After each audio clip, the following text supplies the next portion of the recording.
Hey everyone, welcome back to another Pioneer video.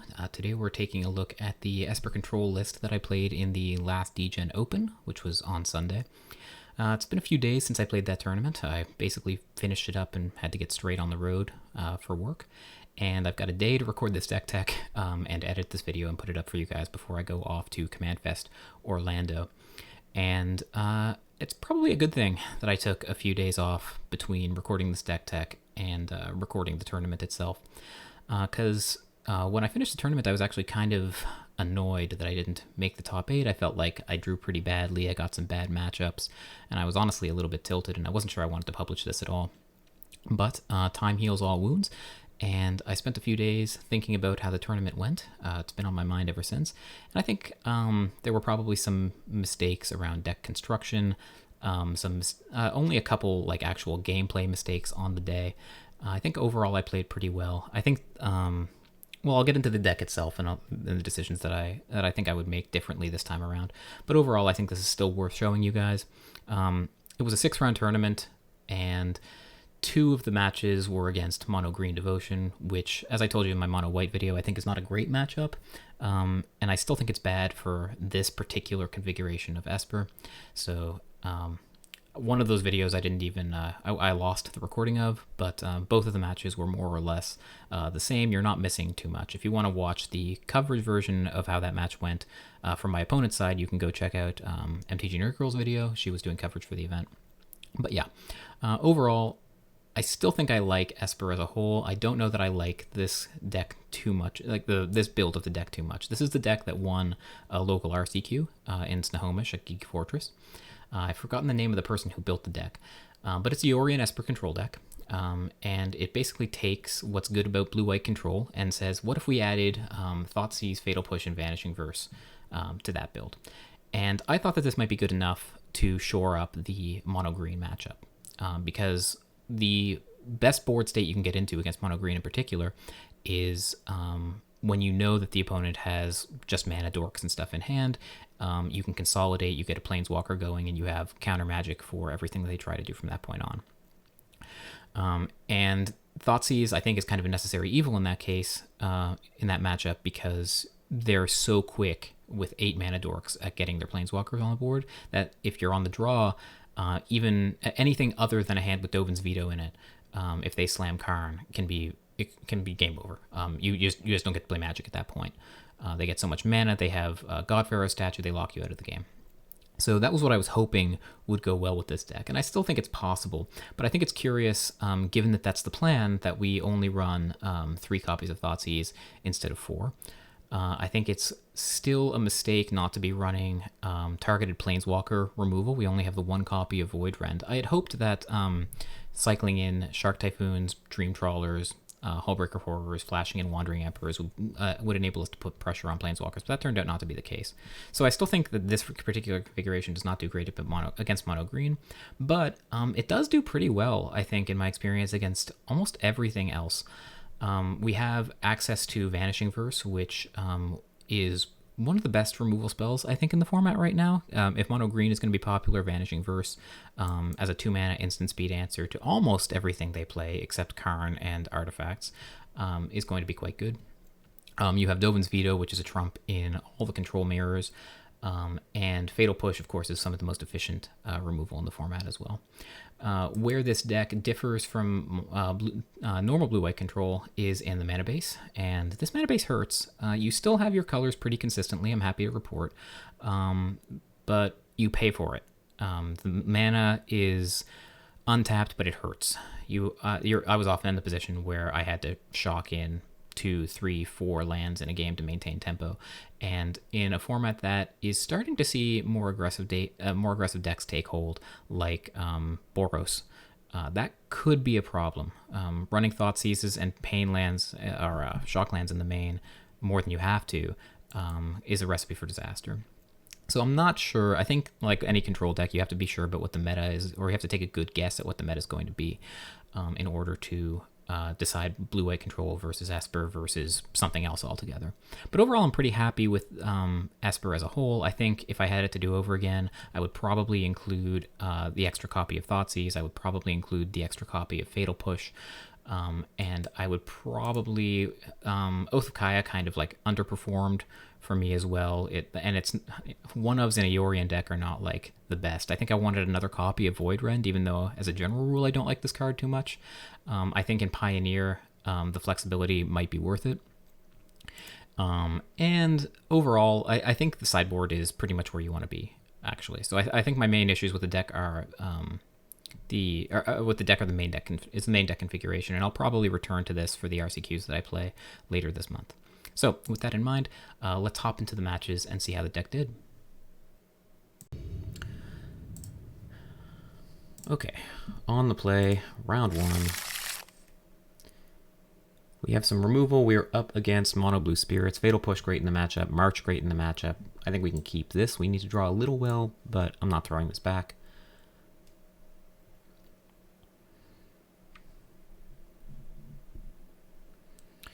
Little bit of an interesting decision about what land to play on turn one. I doubt our opponent is going to play anything on their turn, which would mean that it's unlikely that we'll want to Fatal Push anything, and I don't really want to shock in the matchup, so I think the plan is going to be to play the Rafine's Tower tapped, but we'll see. Yeah, I think we're just going to play the Rafine's Tower tapped and say go.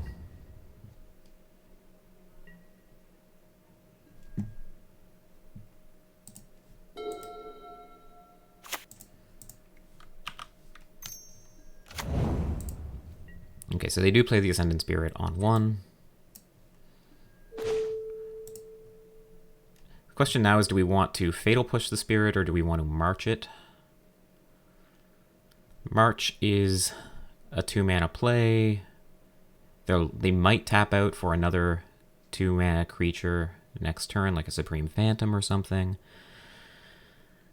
I think I kind of want to get the Spirit off the board now, no matter what. I think Fatal Push is better than March. March is just more expensive in the future. Let's get it cast while we can. I think so.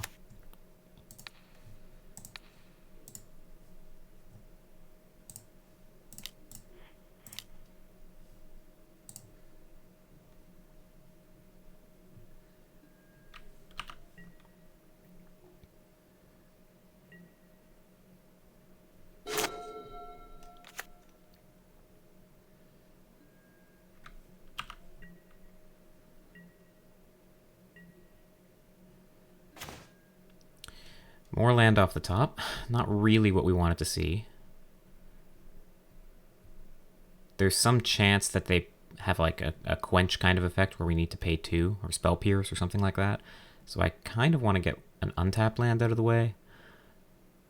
Could also buy Yorion, that's not the worst. But I think I want to keep them off the board.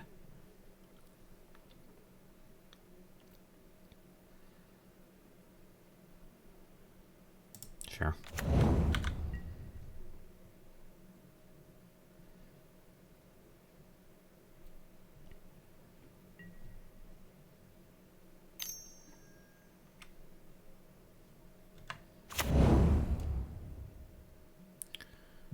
And I don't think I want to give them the opportunity to untap and have like a harder counterspell than this. We'll just do this now.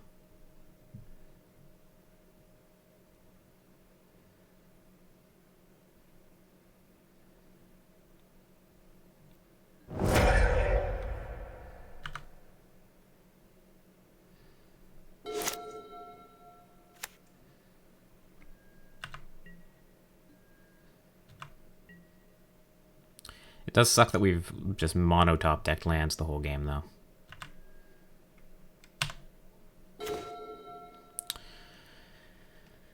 That's a lot of land. It's a lot of land.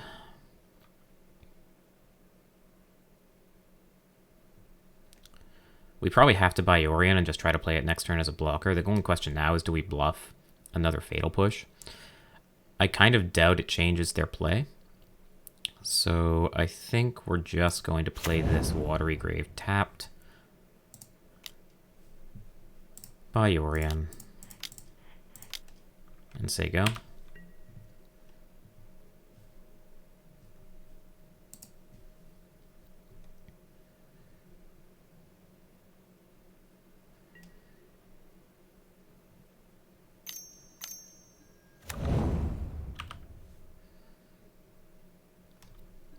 This is gonna hurt. Like, if we don't draw spells, then, like, obviously we're not gonna beat the Spirits deck. This is probably one of our worst matchups, I would think. It's not, like, unbeatable or anything, but it definitely feels kind of crappy. At least they don't have Curious Obsession.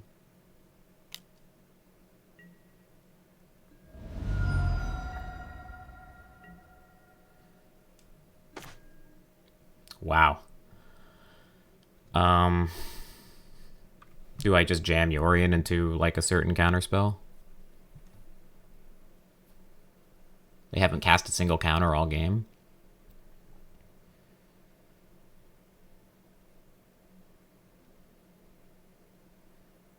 If they had another creature, they probably would have played it by now.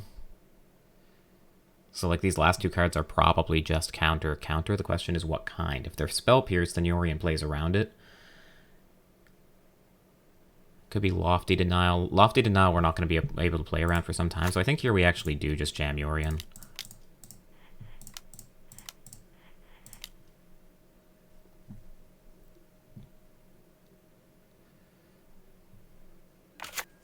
Nice. Okay, that resolved.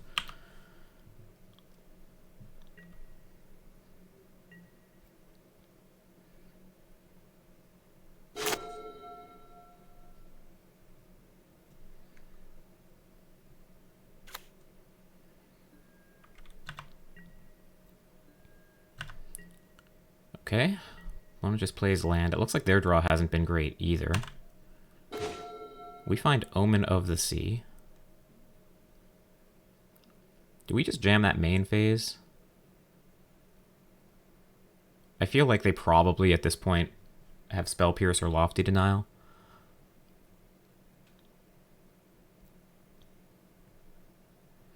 Do I want to play... The only question now is, do I want to play the land tapped or untapped? Playing it untapped plays around Lofty Denial, if they wanted to counter the Omen.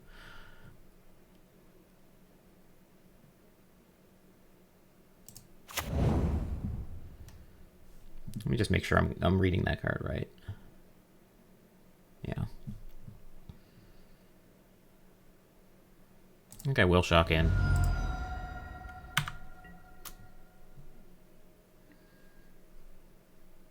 I attacking?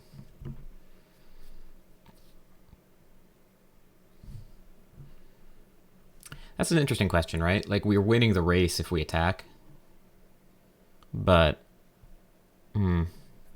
I probably should have Omened first, actually, to inform this decision. Tough.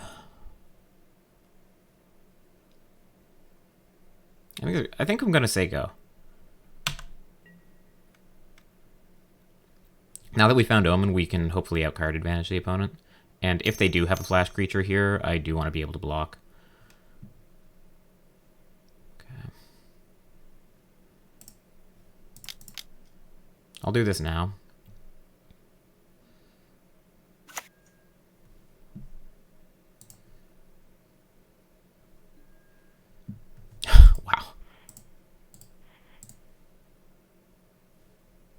Nazis is a good one eventually.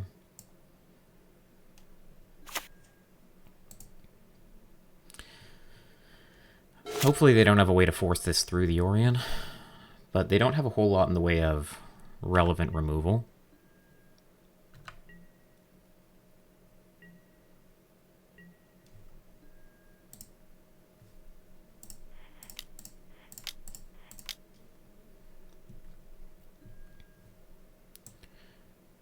Don't think I want either of these, honestly. We have one Thoughtseize, I think that's enough.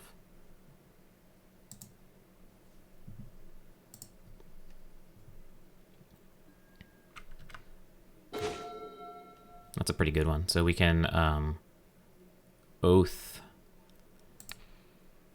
Well, we'll Thoughtseize first, see what's up.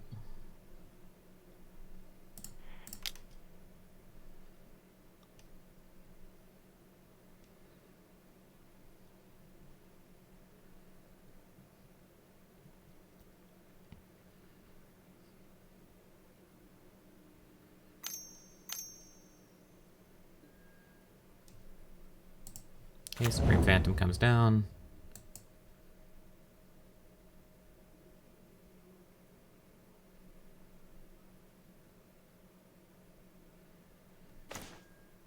And it is the Spell Pierce. So we'll take that. And now, unfortunately, like, the Oath of Kaya doesn't kill either Supreme Phantom.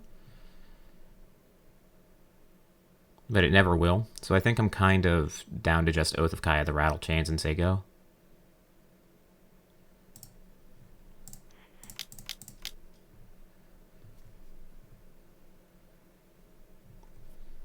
Opponent's totally empty-handed here. We just need to draw, like, a Planeswalker or something.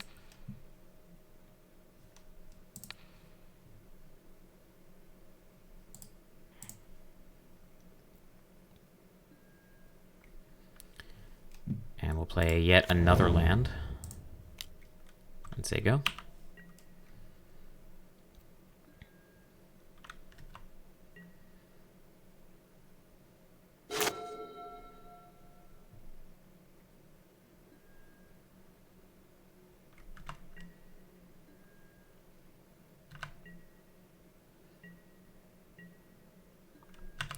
Untap. Find Absorb, okay.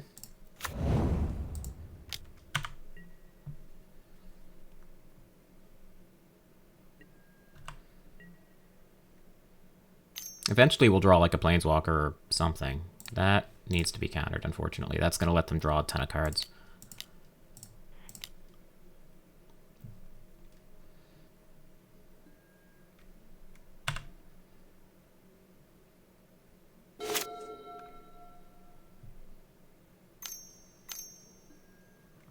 Wow.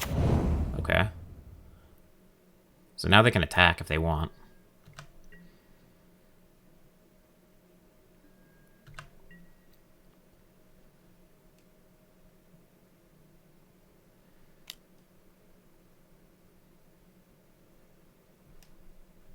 We have drawn extraordinarily poorly this game, it must be said. But I guess that's the cost of running an 80-card deck.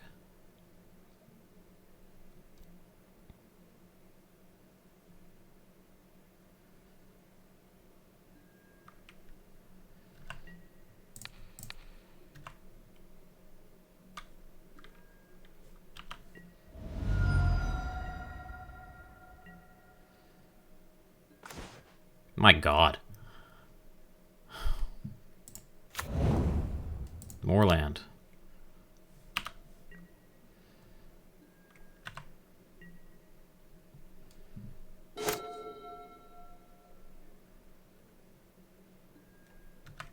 Yeah, and they're just going to keep hitting us for 6 every turn.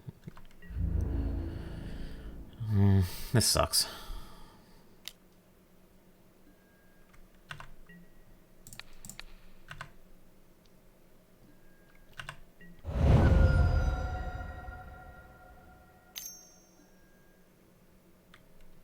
That one's surprisingly annoying, too. If we kill that, it just comes back.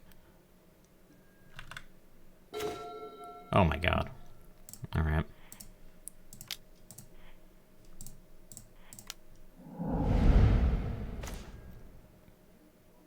That's a good one.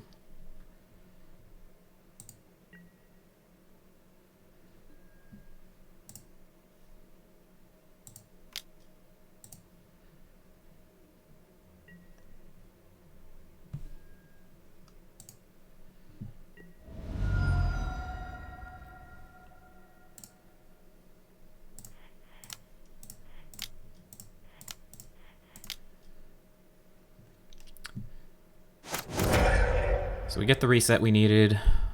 I think I kind of just want to hold this land in hand to bluff. We'll say go.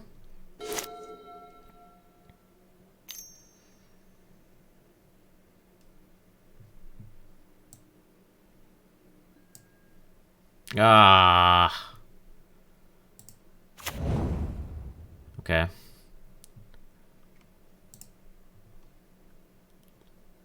That's going to draw them a card, unfortunately. At least. And if we don't draw an answer to it quickly, it's just going to run away with the game. Yeah. And they're just going to do it right now.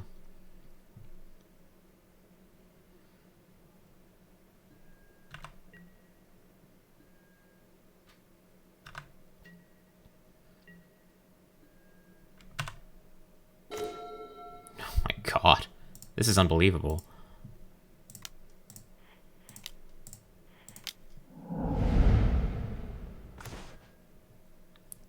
It's not bad.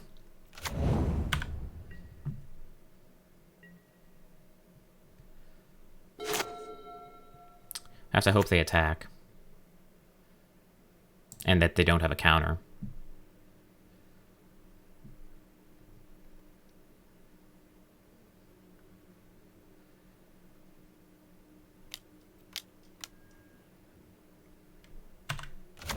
Okay.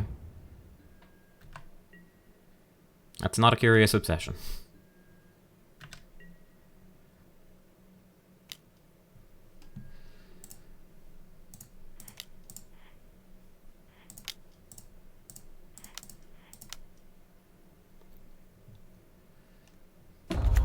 Did finally draw the Planeswalker. It does resolve.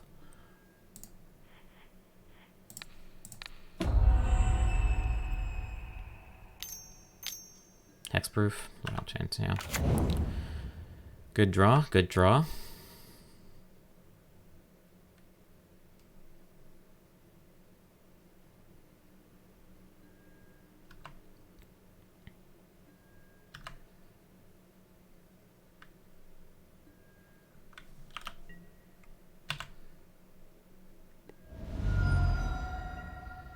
Go to 9. And we draw. That's good.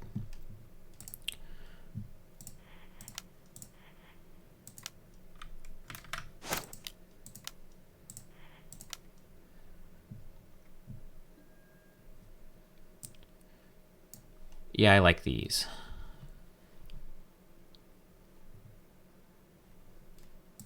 I'll take a Shark Typhoon. Shark Typhoon currently for X equals 4. That's pretty good.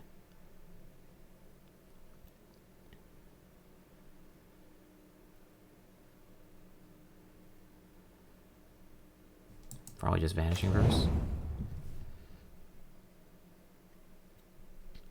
And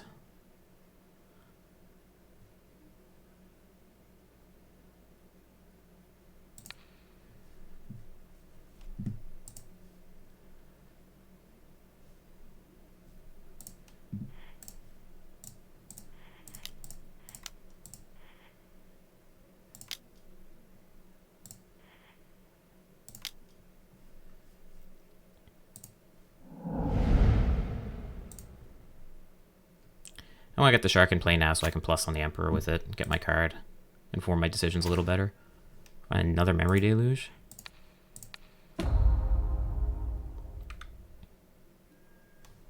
Okay. And I'm going to do this before they untap. And can draw more cards off of it. I'll say go.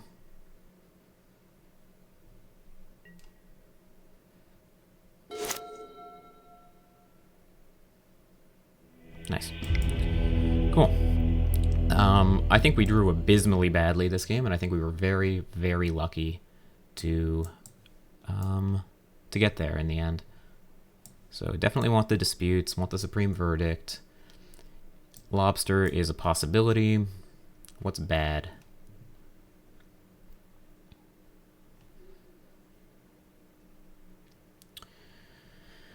Honestly, not too much is terrible. Probably am okay trimming Deluge by a little bit. Like, Thoughtseize is interesting because it lets us play around their counter magic in an important way, but it also is, excuse me, it's a 1-for-1 trade. It encourages us to play a low resource game that maybe we're not interested in. I think that the fairies are too clunky.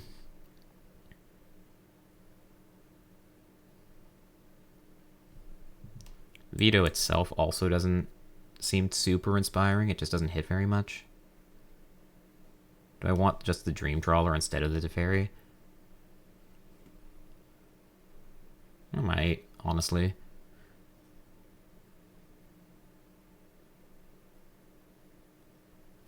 It plays around a lot of like their Spell Pierce and protection kind of effects. Because we can just crack back for big damage. I think I like that.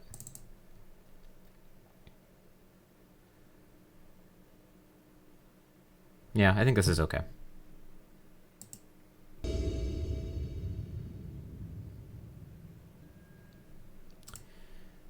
Reveal Yorion. On the draw. We have lands, we have spells. Definitely keeping this.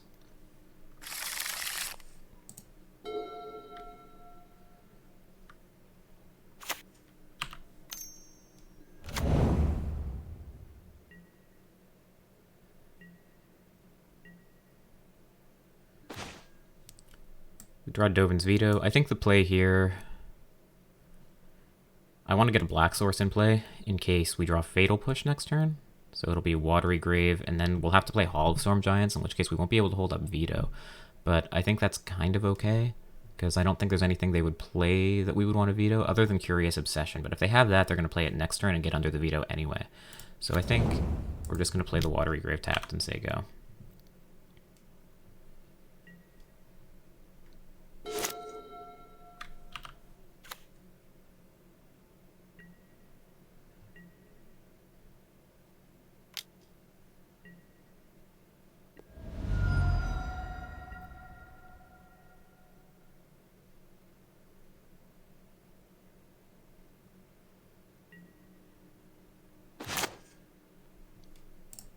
Okay, this isn't so bad. We can cycle away the Fetid Pools. Drawing these 2 vetoes kind of sucks, but...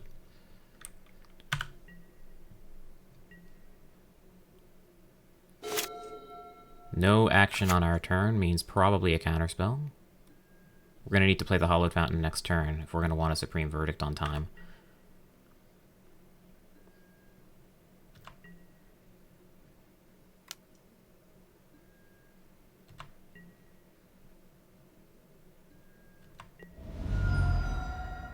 Take 1.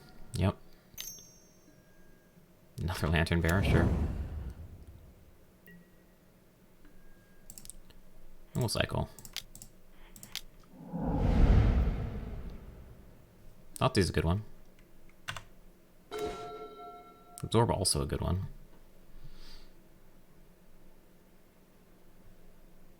I think I shock this in. And Thoughtseize hold up Dovin's Veto in case they counter the Thoughtseize. At this point, the Dovin's Vetoes are so bad that I would happily trade them for any card in the opponent's hand.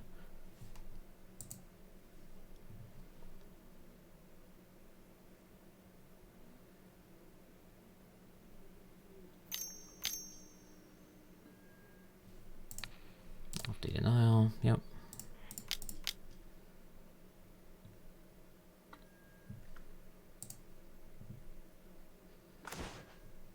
Opponent shows Dispute, Lantern Bearer, Rattle Chains.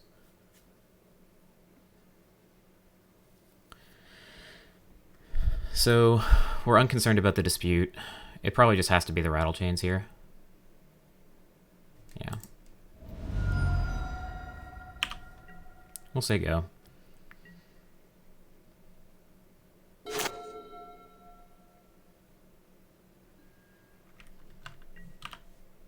We can, if we draw the untapped land, we can play Supreme Verdict. If we don't, we can cycle a Shark.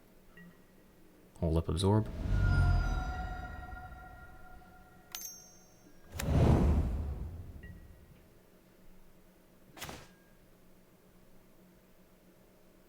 I mean, that's pretty good.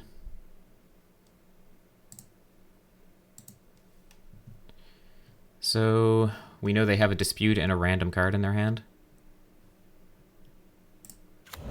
And it's probably a counterspell.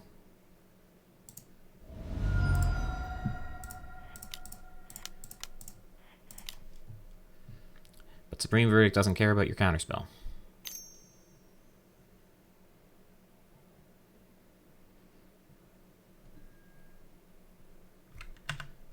Slip out the back, sure.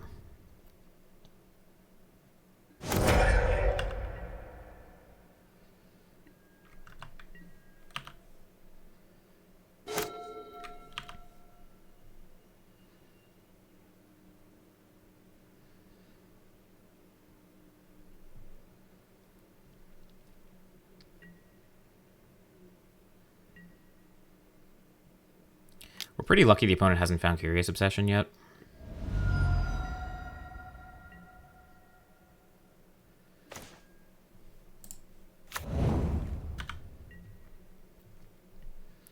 We're just going to hold up a 3/3 shark to ambush the Lantern Bearer. Opponent's on 3 cards in hand, though.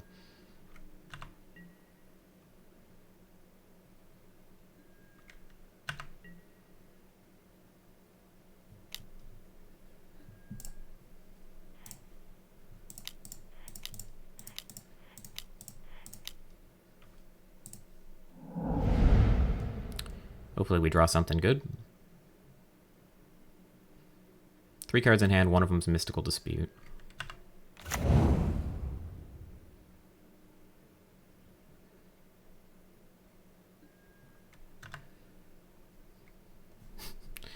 Another land, yep.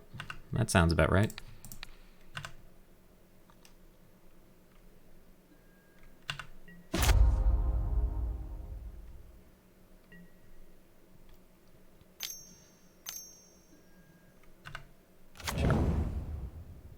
Rattle Chains getting down under my counter magic makes a lot of sense.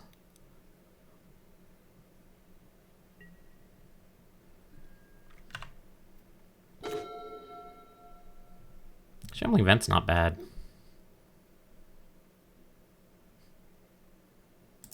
I think I'm down for that.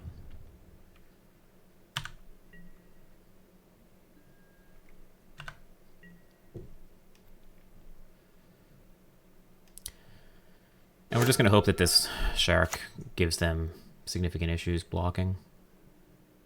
Or attacking, rather.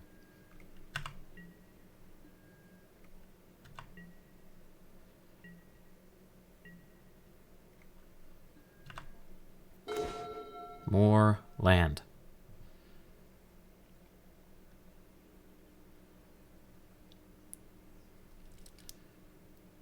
I think I just want to play this tapped and say go.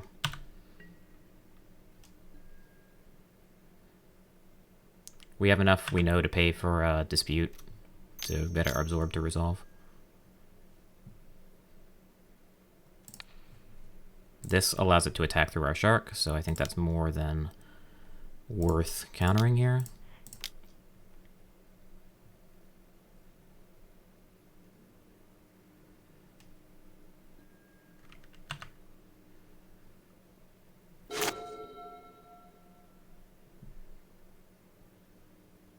So opponent has Mystical Dispute and a random card.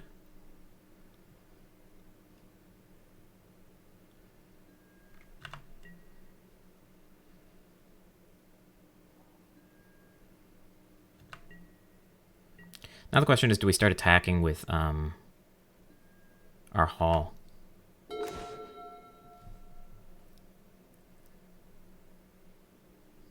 I think so.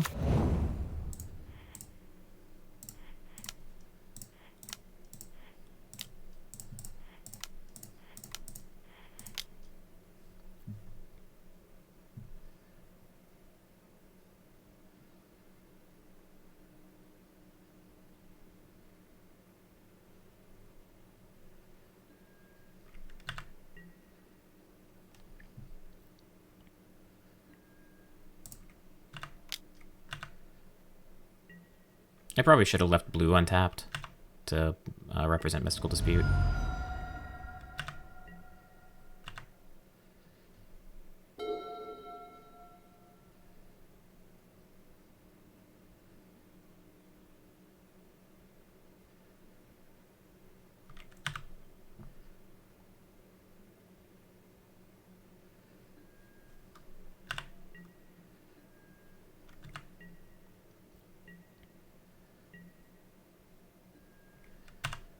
Untap. That's pretty good.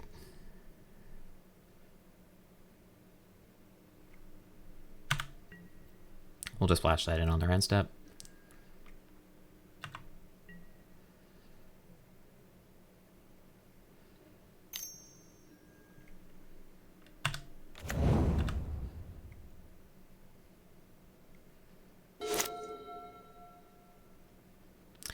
Spectral Sailor is pretty good, but it does tap them out to use it.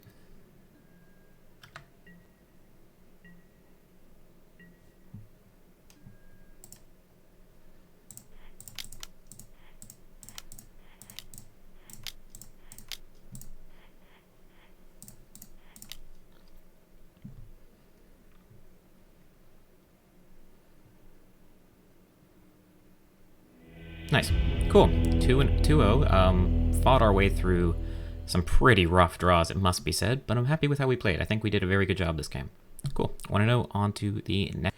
Okay, so we are on the draw against Boland, a player named Michael Boland in round 2. He is on a 4-color mid-range pile that looks pretty graveyard focused, and it is built around the Greasefang Perhelion combo, but it's got some interesting inclusions in it. Royal Scions is an interesting inclusion. It's basically Mardu Splash Blue for Royal Scions plus Treasure Cruise, which is pretty cool. With that in mind, we have mana, we have Thoughtseize, we have Counterspell. I think I'm down to keep this, even though we don't have an answer for Greasefang on 3. Thoughtseize should help with that. Want to place Blood Fountain, sure. So there's a timing issue here with Greasefang, right? Because we want to make sure that they can't recur it with Blood Fountain, but I think we're still supposed to Thoughtseize on 1. We would definitely like to pay 2 life. Thoughtseize, yeah. What are we working with? Opponent chose Treasure Cruise, Parhelion, Deadly Dispute, Lava, or Lightning Axe. Pretty easy cruise, I think. Is it? Deadly Dispute's going to be able to sack the blood token next turn. Yeah, it's Deadly Dispute, right? And then next turn we take the Treasure Cruise? Yeah. Cool. Say go.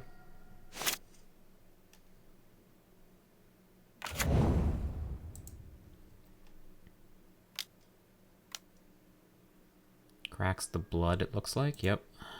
Parhelion goes to the bin. And we find Omen of the Sea. Opponent's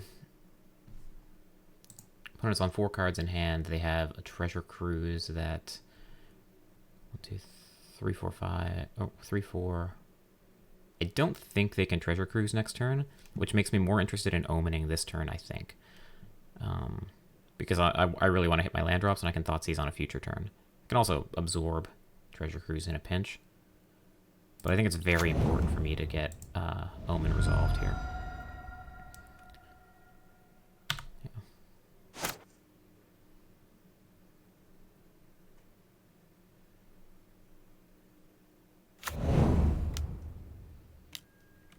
Blood Tithe Harvester, sure. That's fine with me. We are at 14. We're going to go to 12 when we Thoughtseize again, so our life total is under some pressure. Combat, main phase, and end step, sure. But we do have Oath of Kaya as well. We'll gain some life, deal with the board. Am I interested in Fatal Push? I think the answer is no. I think I have enough removal already. I think I just want to hit my land drop.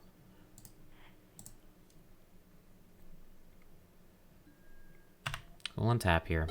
Opponent has 3 mana in play, 2 cards in the bin.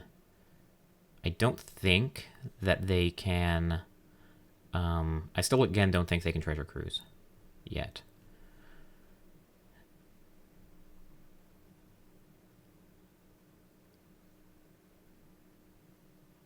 So do I Oath of Kaya this Blood Tithe Harvester? Do I March the Blood Tithe Harvester? If I kill this, they have 3, 4, 5, 6. I don't think they can Treasure Cruise. I guess it's possible they have a 1-mana spell in hand, in which case they could.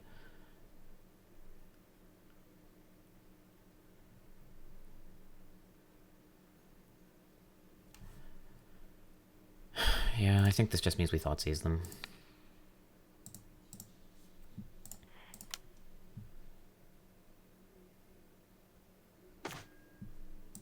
Okay. I think that was the safe play. And I guess we play the Hall, because it'll allow us to play Absorb at some point. We can even pitch the Absorb to the March if we decide we need to.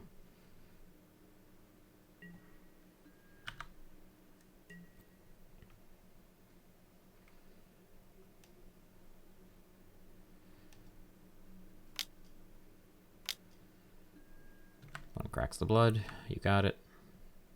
And they pitched the lightning axe. Are we getting thought seized? Deadly dispute. Sure. That's a good one.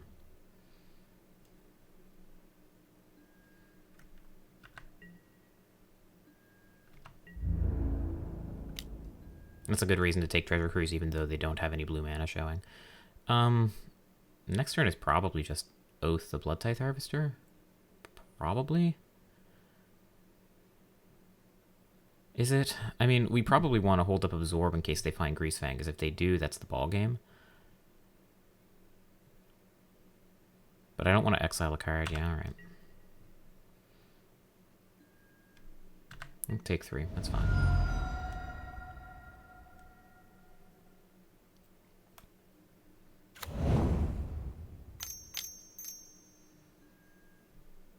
Fable's a good one.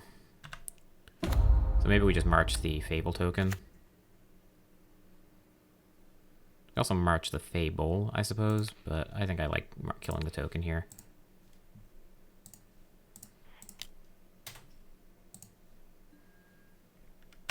Untap. Find Narset. Narset pretty good against them in a vacuum. Do you think we can fade Greasefang for a few turns? I kind of feel like the answer is no, because they're going to pitch 2 things to the Fable. And if they find Greasefang, then the game effectively ends.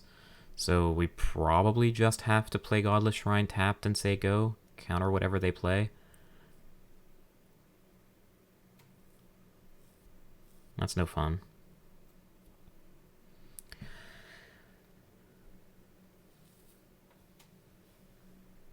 Yeah, probably.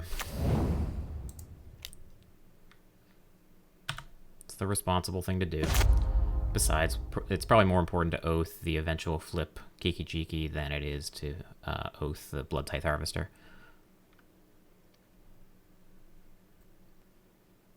Okay, so away goes the Blightstep Pathway and another Parhelion.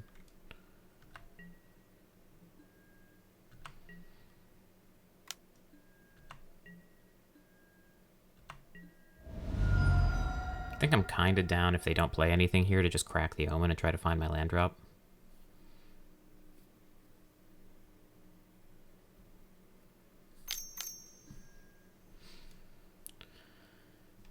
Yeah, good enough for me.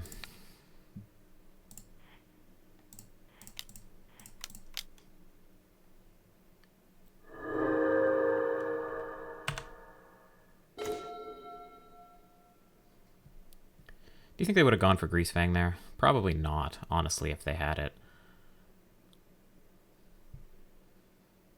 Do we cycle the Shark and try to hit our land drop? Do we Oath the Blood Tithe Harvester here? None of the above. We could play Narset, try to find Fatal Push or Thoughtseize. I think I like Narset. Narset effectively saves life because they'll probably have to attack her, and if we can find like a Supreme Verdict or something, then we get 2 for 1 on the Fable plus Blood Tithe Harvester.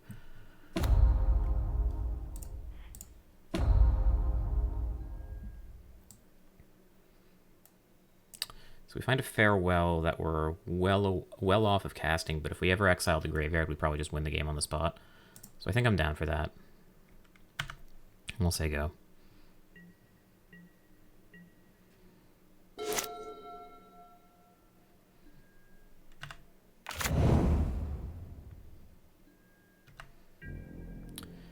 We're going to combat without playing Greasefang. We have to hope they don't have like a Deadly Dispute or something to sack the Kiki Jiki in response to the Oath of Kaya trigger. And we do also really badly want to hit land. We did hit land.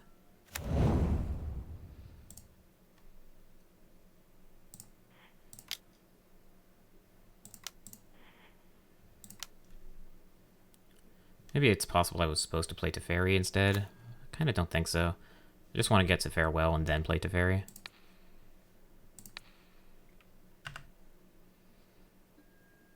Okay, that resolved. That's great. And I think I probably am going to cycle the Shark Typhoon for 0 on their end step to just guarantee that I hit my land for Farewell. If they Thoughtseize me, then we're deeply sad. We do have another Farewell on the deck, and it's not like we absolutely need it. It's basically Tormod's Crypt at this point.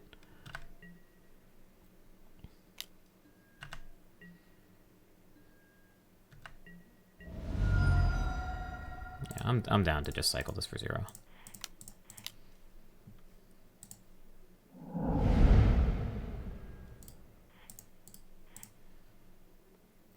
Found the land. It's a painful one. Found Wandering Emperor. That's also pretty good. But first things first. We're going to exile creatures, artifacts, in case they have Deadly Dispute. I want to get the treasure too, and the graveyard.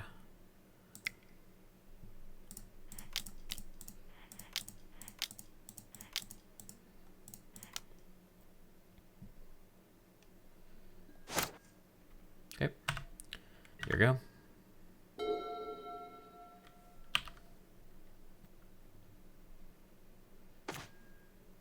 We untap. Okay. I'm gonna jam to Fairy.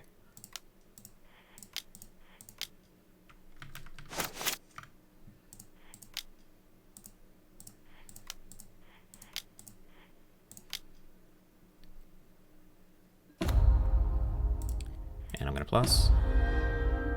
And hopefully this is just where we start to clean up. Play our land drop, that's great. Now we get to untap, hold up Wandering Emperor. I guess I shouldn't auto-yield to that, but whatever.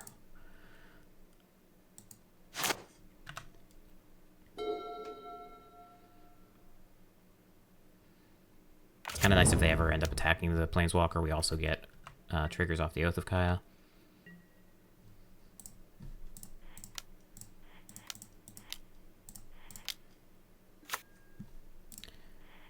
Wandering Emperor minus. Untap. Very plus. Absorb is great.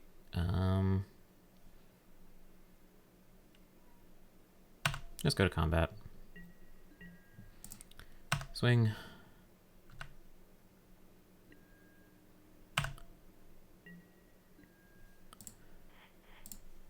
Minus. And Hallowed Fountain. Tapped.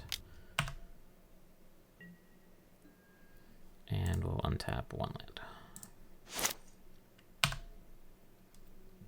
Cool. This game seems well in hand now that we found the Absorb.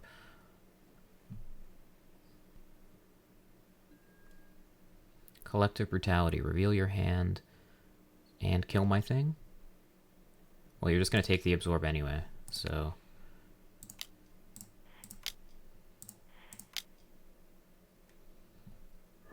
might as well keep the token. Mana Compliment, sure.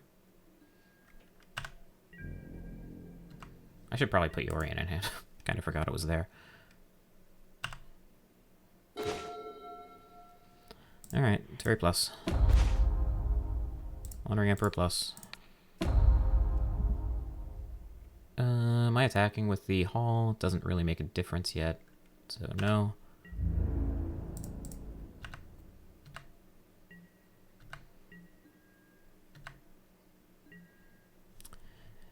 This time we will put the Yorion in our hand.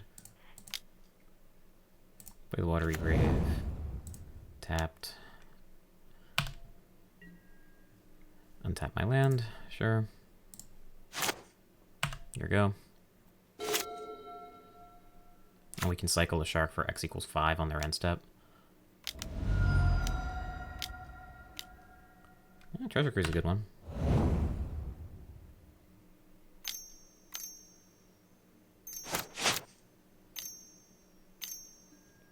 And a Blood Tithe Harvester, sure.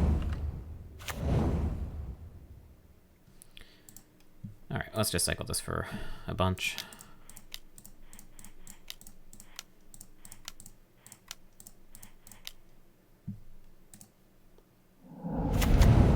Cool.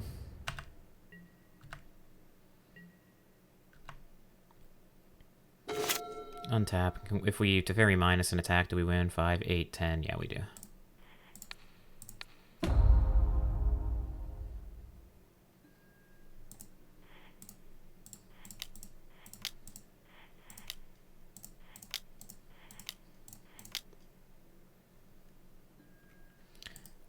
let's go to combat. Swing. And win. Okay, go into sideboarding. I'll be right back. I gotta use the washroom. And it's time to sideboard. We're up against a deck that's pretty all in on Greasefang. I think I'm fine to bring in the rest in pieces. Ether Gust doesn't really hit a whole lot. I think I am kind of into Narset. Makes their treasure cruise look kind of silly. They also have like all single target removal, which makes me think that the Dream Trawler is probably pretty good. So what's bad, I guess, is the better question. I think Oath of Kaya is bad against them just because, I mean, it was a house in that last match, but I think it's bad because we need a source or an instant speed answer to Greasefang. Memory Deluge, I think, is king in the matchup. Veto. How do we feel about Veto?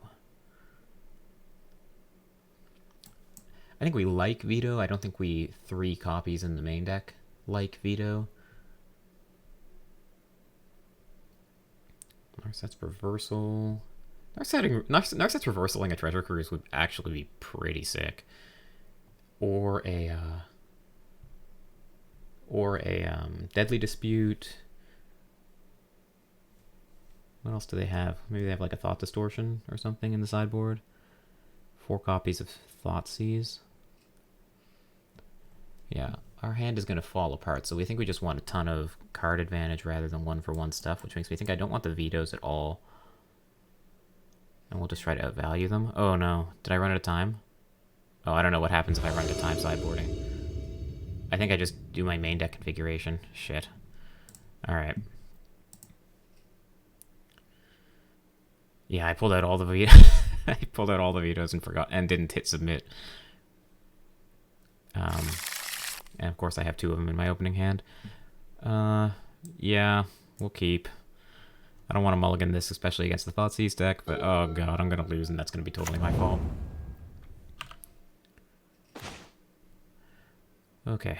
Well, that's a pretty easy choice, I guess. Hopefully we draw land.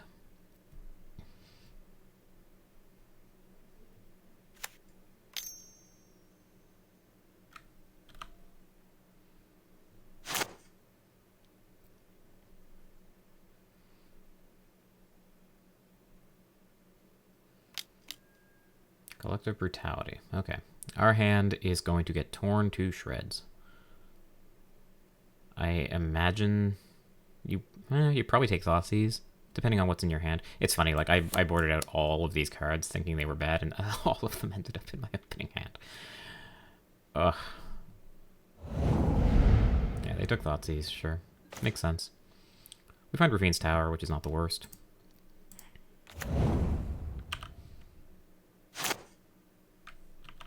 They don't have Parhelion in the bin.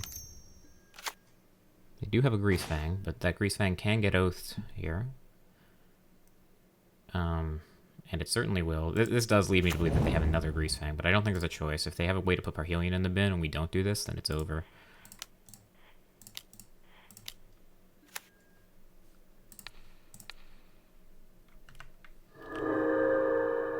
Farewell, another excellent draw, of course. Just need to get there. Yeah, another Greasefang. Makes a lot of sense.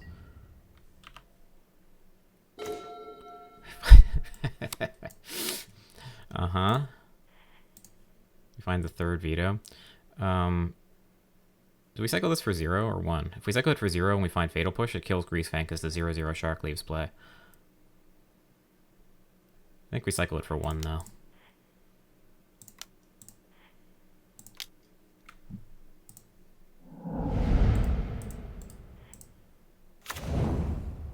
We did find the Fatal Push. Yeah, okay.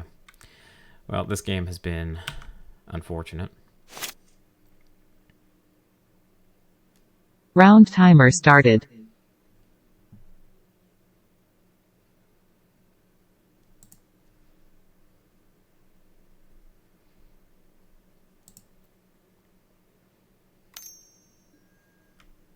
Thoughtseize targeting me. Okay. They'd probably take Farewell here, I would think. Maybe not. We are a long way from casting it.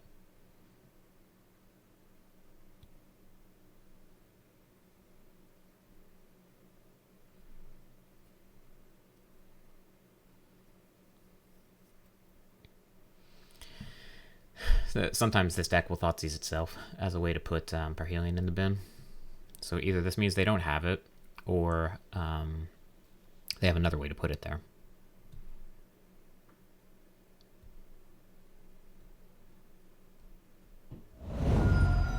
He took Fatal Push. Okay.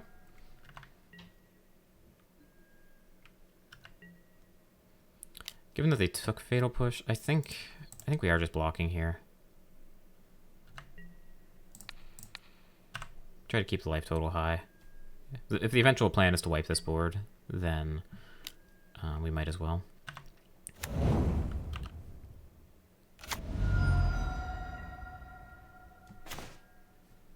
We found Drowned Catacomb, which is going to let us cast our Memory Deluge, which feels good.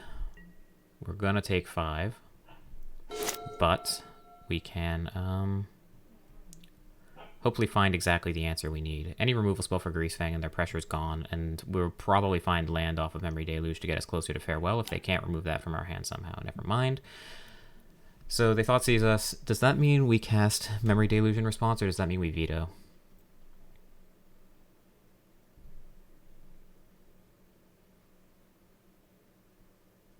We have no way of stopping them from putting something in the bin with the blood token anyway. I think this means I'm down to Memory Deluge and hit land. And if they want to take a veto, then you got it.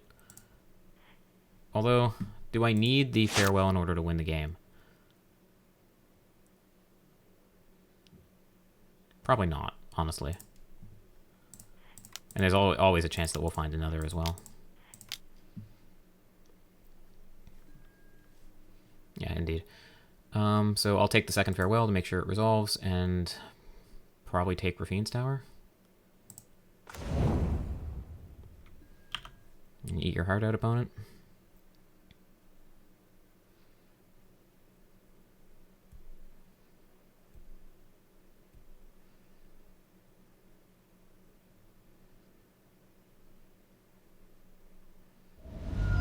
You take a Farewell. Do they have a way to get rid of the other one?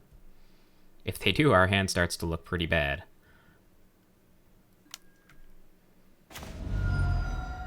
March is excellent. So if they find a way to put the if they find a way to put Parhelion in the bin, then we can exile the Greasefang in response. That feels pretty good to me. In fact, we will probably do it anyway, but we'll wait until combat in case they have another Greasefang in hand. We can also use the Dovin's Vetoes that are burning a hole in our pocket to make this cheaper if need be.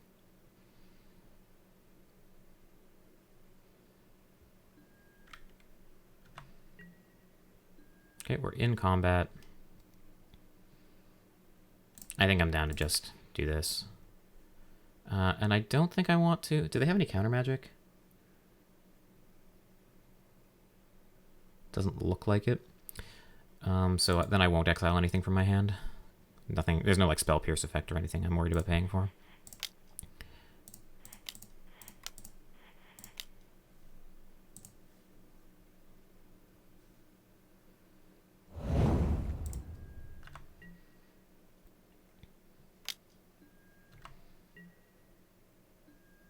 So if they put more pressure on the board, we can Farewell. If they don't, then we don't have to. If they Thoughtseize, then this sucks.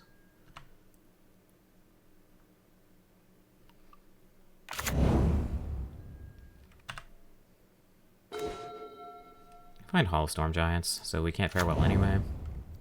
But we do have Dovin's Veto to counter a Thoughtseize. This feels pretty okay to me. I think they know like our entire hand at this point.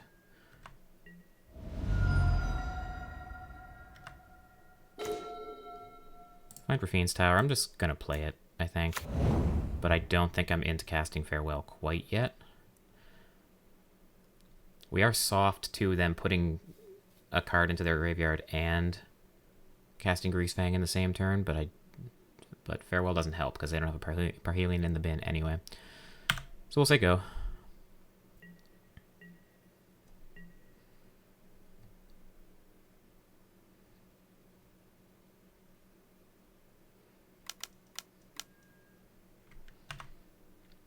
Takenuma. That's a good one. So now if they have Greasefang in hand, we have no answer. But if they bring back Ob and pitch the Voldaran Epicure, we can play 2 vetoes for value. Basically turns veto into a removal spell. Those are great hits off the Takenuma. That could swing this game. And they have it. And that's... How much are they attacking for? Exact lethal. Right? 5, 9, 13, 14? No, not quite. Okay.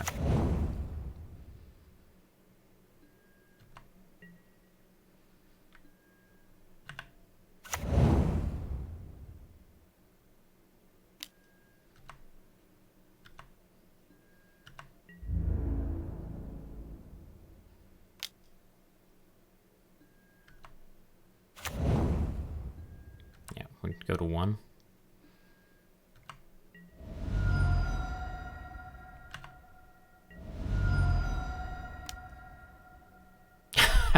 Nice. Alright, sure. Yeah, that sucks. That's my own fault for not sideboarding correctly. Let's get these vetoes out of here. For real this time. I think Vanishing Verse is pretty bad. Dream Trawler seems good. Hullbreaker Horror seems actually kind of okay. They don't really have a lot in the way of removal spells for it, but it's also not like a 2-for-1, which is kind of the name of the game here. I do want these Rest in Pieces. This would have made my life way better. What else? What else is bad? I think Oath of Kaya is probably still bad. Dispute doesn't seem very good. I think Narset is just a good grindy card to have access to.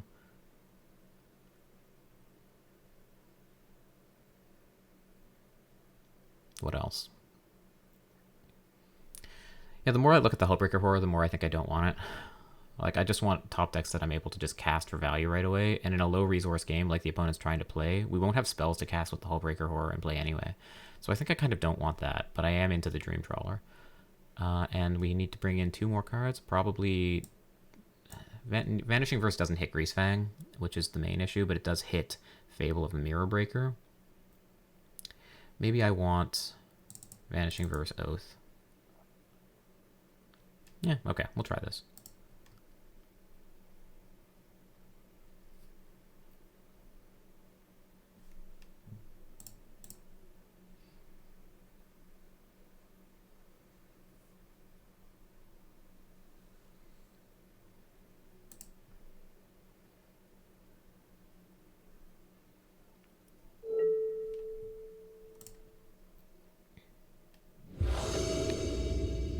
Okay.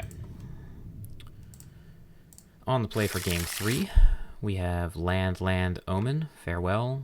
Yeah, pretty good opening hand. We'll keep this. If they take the Omen, then at least we have the Shark to cycle, I suppose. We will not pay 2 life, and we will say go.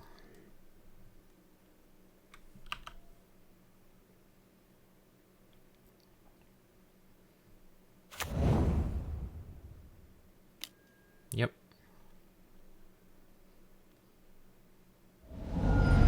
They do take the Omen. Okay. We find another Shark Typhoon, sure.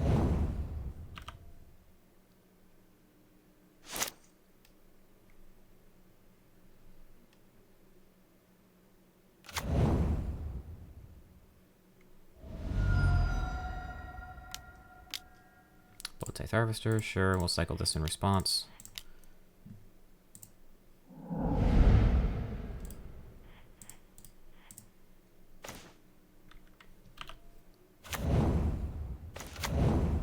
We find Fatal Push. That's not the worst, but I think I want to hold up Void Rend. Do I?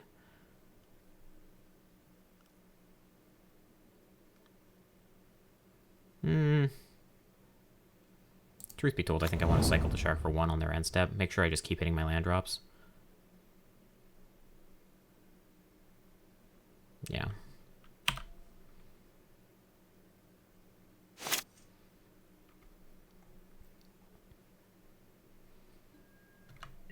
They could have like a Deadly Dispute, which would have been a reason to kill it on my turn.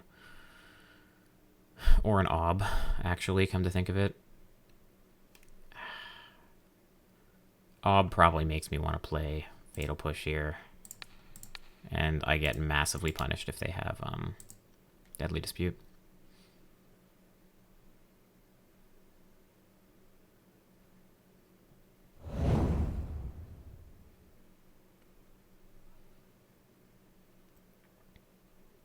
I still think we're cycling the Shark for 0 here.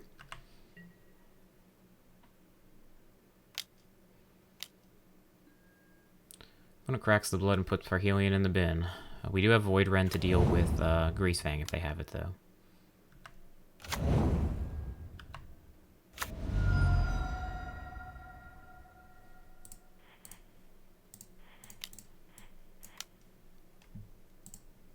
Just need to hit land. That's the name of the game from here on out. Find Omen of the Sea, that's pretty good. So if they have land, Thoughtseize, Greasefang, then we basically lose the game.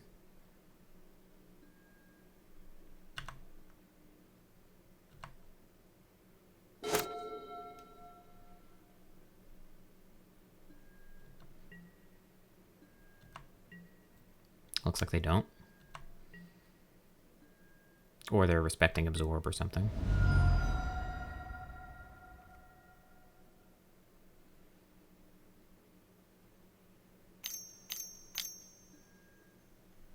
Fable.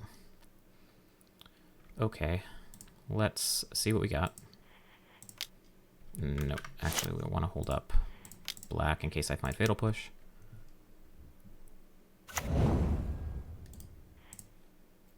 We find Thoughtseize, Wandering Emperor.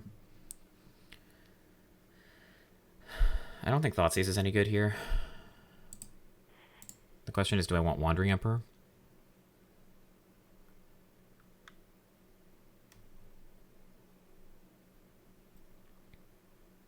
I don't think so. Well,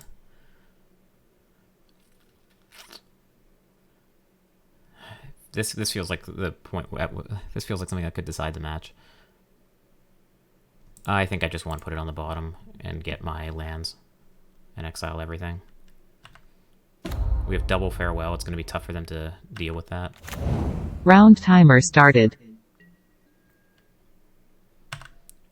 Untap. We found the last land that we needed. I think that just means we hold up Void Rend in anticipation of Farewell next turn. Like if they, and actually letting them attack with this 2/2 is kind of nice because it gives them more mana with which to deploy shit to the board. Yeah.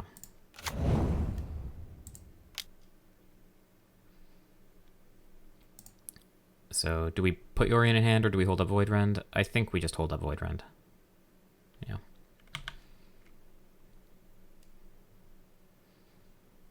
There'll be time for Yorion.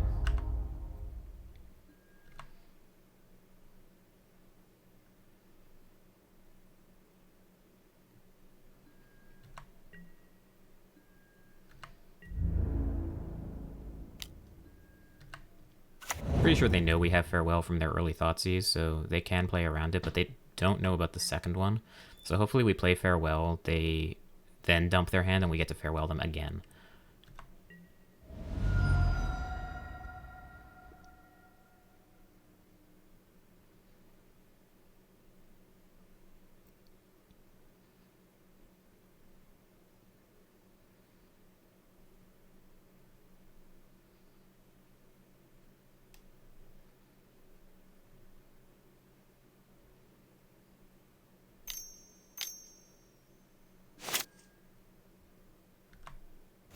Dispute makes sense.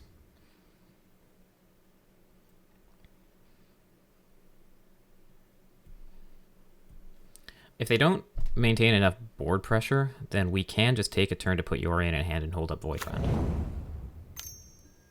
So like they need enough pressure to make me act.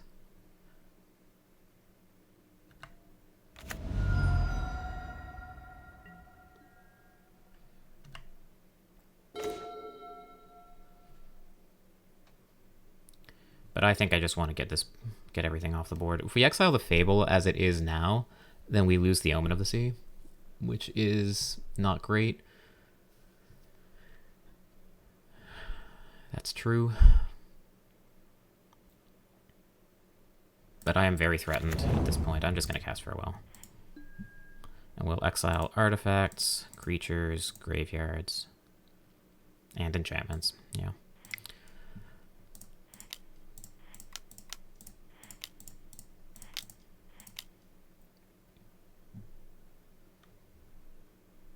If this was the plan, I should have cracked the Omen of the Sea on my end step. But what are you going to do?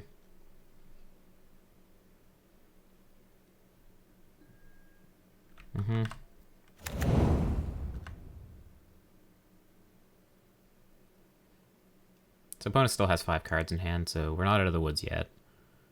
But we do get rid of the Parhelion in the bin, and they have to start from scratch on their main combo, and they don't have much pressure.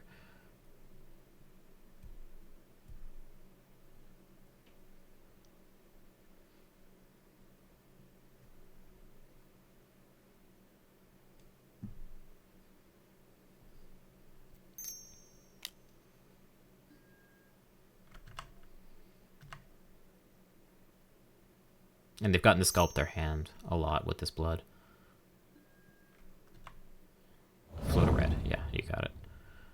Yeah, here we go. We are at 5 minutes on the clock, so I'm going to have to start playing pretty quickly.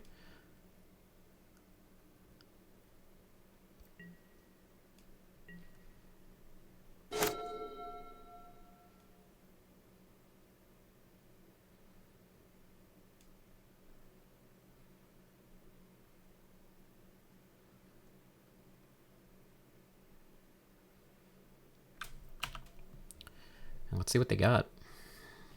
They basically got to hand pick 5 cards. But we have Farewell. So as long as it's not a Planeswalker. Even if it is, Void Rend hitting Ob would not be so bad. Nor, honestly, would activating the Hall of Storm Giants.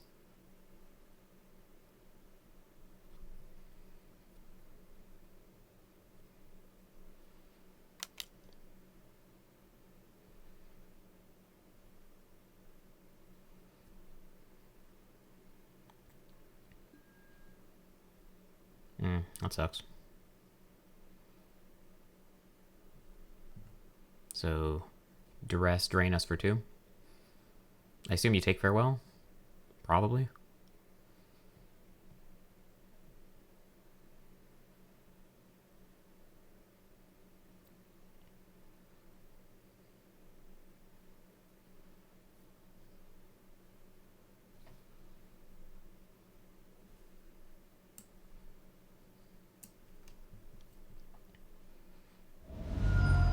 Yep. Farewell it is. Mana Confluence and Royal Scions. Okay.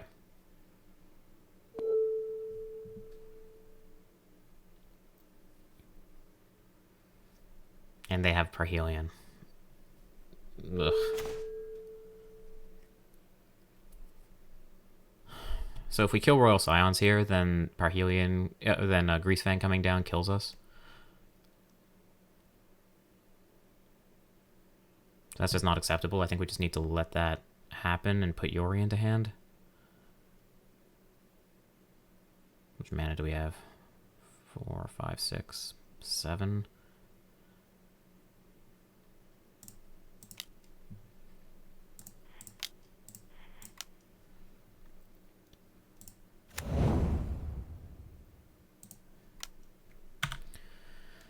Okay, and if they don't play Greasefang, we probably still honestly just play Yorion to attack the Royal Scions and keep Void Rend. I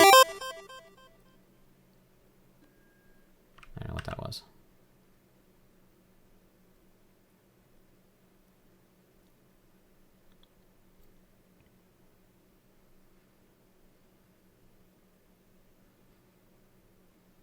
Like, the saving graces of this card is just not very good. If it doesn't ultimate, then it doesn't really matter.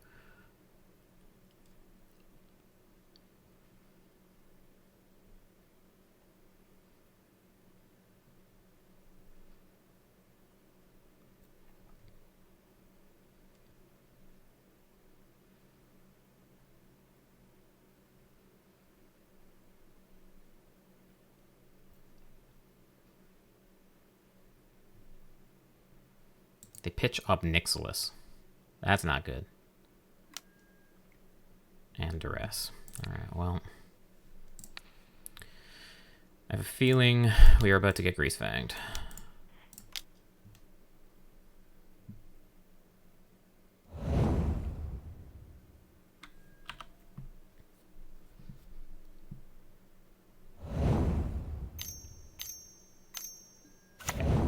Snap it off. Yeah, tough one. Obviously, I threw away game 2, not sideboarding properly, not getting to commit my sideboard plan, and then drawing literally every card that I wanted to sideboard out. Whoa, what happened there? But yeah, that was rough. Game 3, not drawing any of the sideboard cards as well, also kind of painful. Okay, cool. 1-1, on to the next one. Okay, so we are on the play with some degen on degen violence. Teammate Adamant MTG of mine, he's brought Selesnya Company, which is just angels with Coco and some Book of Exalted Deeds. Vanishing Verse seems really good in the matchup. We will need to draw some spells, but hopefully Memory Deluge on the play is good enough. All of these lands hurt a lot. You're seeing the downside of the Esper mana base. Basically, every time we want a land to come in untapped, we have to hurt ourselves to do it.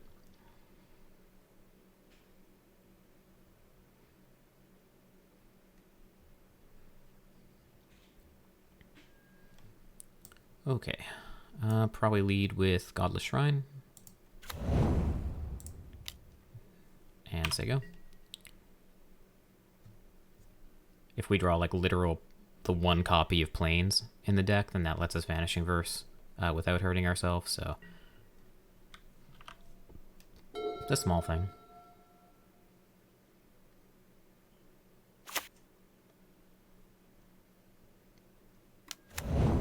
Plains, Lunarch Veteran. Okay.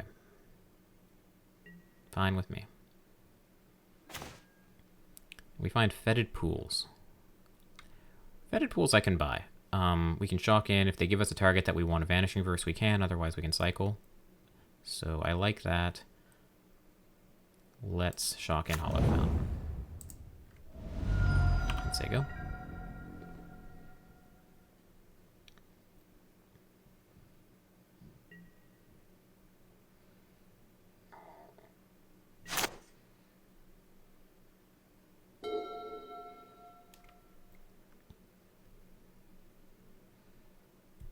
We're obviously concerned about a lot. We don't have a board wipe, so Coco or an explosive start from the opponent can run us over pretty quickly.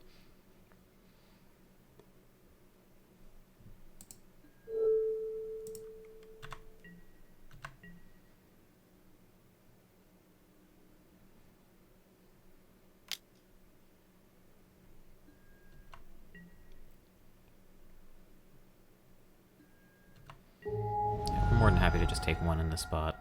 If he plays Gyata, then... If he plays Gyata, I honestly don't know what to do. We probably Vanishing Verse in case we draw like Absorb or something. Yeah. And we can always Fetid Pools next turn. We also just buy Yorion. That's not the worst either. Yeah, I think we Vanishing Verse that. Rather than cycle the Fetid Pools here.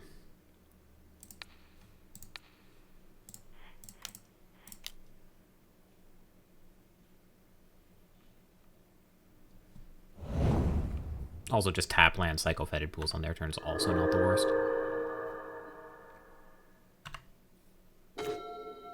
Thoughtseize. Thoughtseize isn't bad.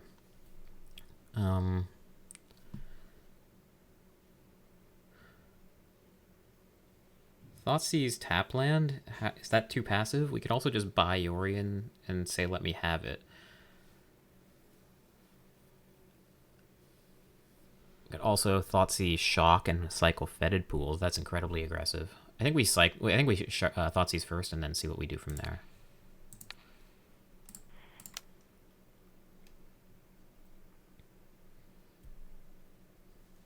I don't care about his graveyard anymore. But Resplendent Angel, Skyclave Apparition, and Lunarch Veteran. Easy Angel here. And that means that he doesn't have a whole lot of pressure he's able to put on me. So I don't truly hate cycling the fetid pools. But I also have Memory Deluge to find gas next turn, so maybe the life is just more relevant. And I think that's true. I think we can pump the brakes and go a little slow.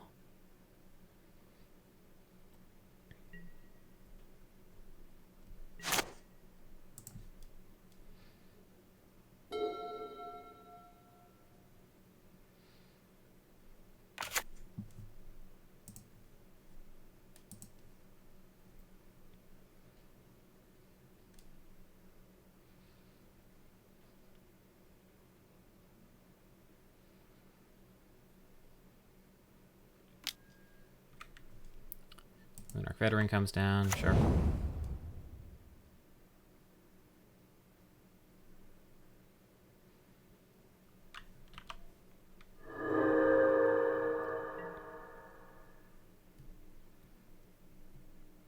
Swing for 1. You got it.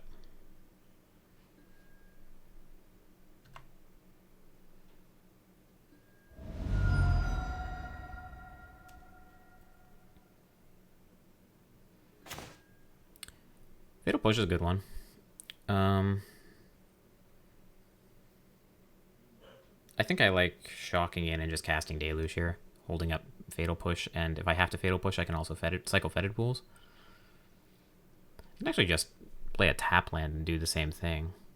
But Memory Deluge guarantees I'm going to have a play next turn. I'd love to find, like, Teferi to put the game away. So I think we'll shock. And say go. And the Fetid Pool's Fatal Push is a last resort. Like, I don't want to Fatal Push either of these things.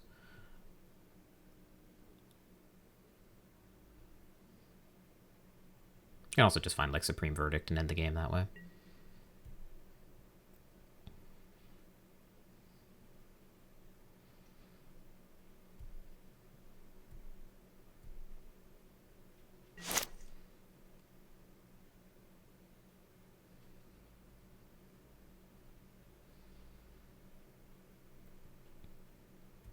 So obviously, like, a top-decked Coco would be bad news. We don't have a great answer to that right now.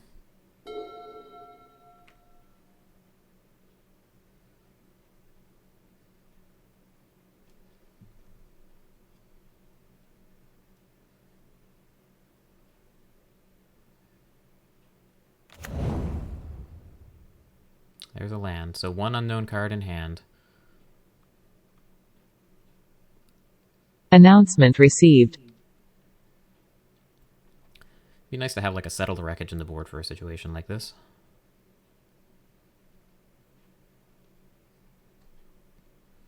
Because, like, suppose Adam does nothing here, says go with an obvious Coco, and we draw a board wipe. What do we do?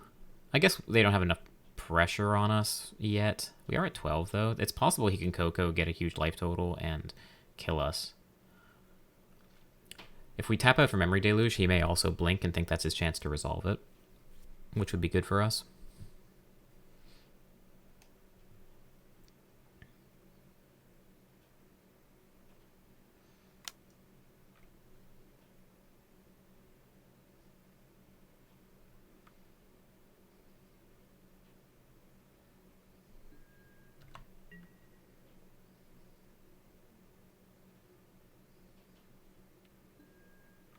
Could also maybe find a counterspell off of Memory Deluge as well. Like, we could just dig up Veto or Absorb or something and be pretty safe. So he's got kind of a tough call to make if he has Coco. But it looks like he doesn't. Book of Exalted Deeds.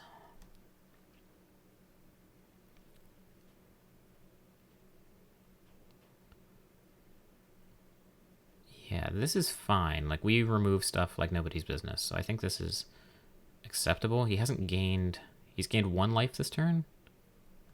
I actually don't know how much life he's gained this turn. Might have been none, actually.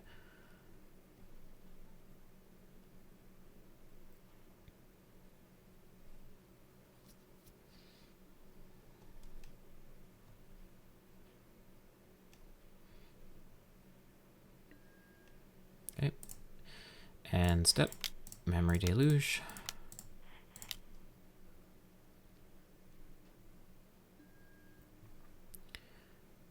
Yikes. Omen for sure.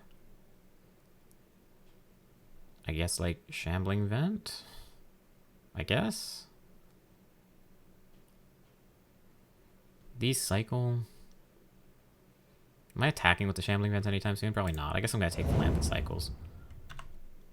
Find another Omen of the Sea. Okay. Probably just play the... We can buy Yorion, shock in. Cast Omen? Yeah, that doesn't seem great. Let's just cast Omen first and see where the wind takes us. If we find an untapped land that doesn't hurt us, we can buy Yorion. I don't think we're in any danger of losing the game next turn. We know their last card is Skyclave Apparition. We find Teferi and Farewell. Yeah. Yes, please. So next turn will be Teferi plus Omen of the Sea, and then Farewell to follow. I guess they might have some effect that shuffles my library, like a Field of Ruin or something. So I guess I want the Teferi to go on top, and then the Farewell to go on top, so I guarantee I draw that at least. And at this point, we're probably playing the Rafine's Tower tapped, holding up Omen.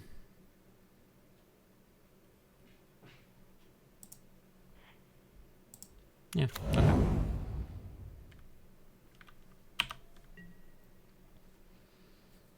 Just don't Coco me.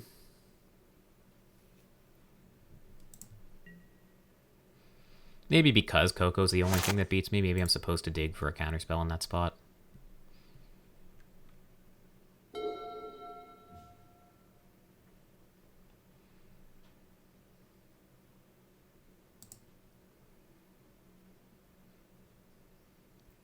But this, I gotta say, Yorion is looking pretty juicy.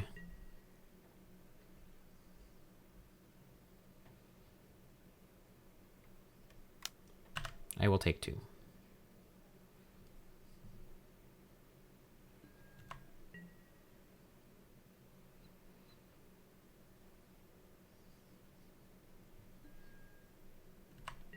I wonder if he plays the Skyclave Apparition out here to try to push through lethal. Youthful Valkyrie is fine.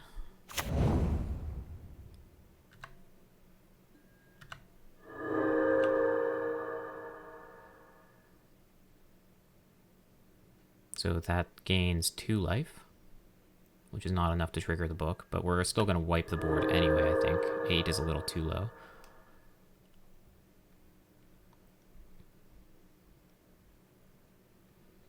Suppose we could Fatal Push the Valkyrie and not have to wipe the board. We could like Teferi plus Fatal Push the Valkyrie and still be in pretty good shape. Honestly, that's probably better. Yeah, I like that.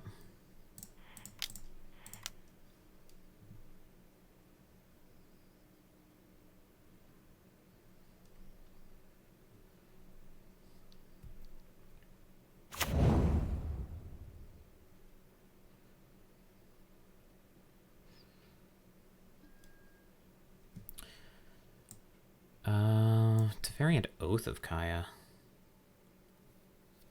I don't think so. I think the Oath of Kaya goes to the bottom. And Teferi goes to the top. And we'll untap. We found Painless Land, which is kind of nice. So if I play this land and untap 2, I can Fatal Push and cycle Fetid Pools. That seems pretty good.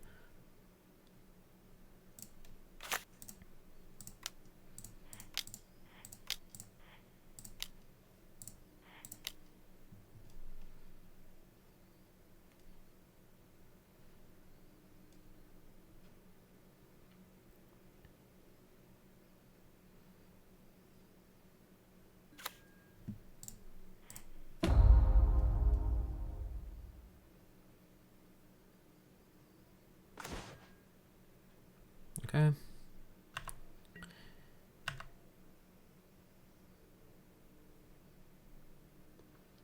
I think we can wait on casting the Fatal Push here as well. I don't think we need to do it on our turn.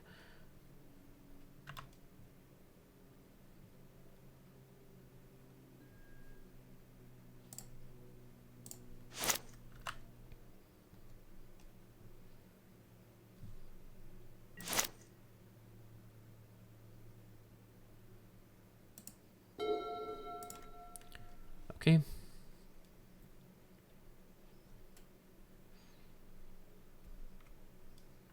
If I can avoid casting Fatal Push, obviously I would love to. But we'll see. We'll see where they attack. If they attack out face, maybe I need to Fatal Push. If they attack out at Teferi, I think he's a big boy. He can take it. He'll eventually get flickered by Yorion and heal.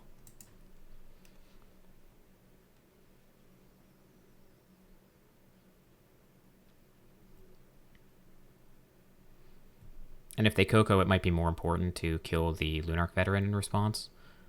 So they don't gain life and get above 27 for Righteous Valkyrie.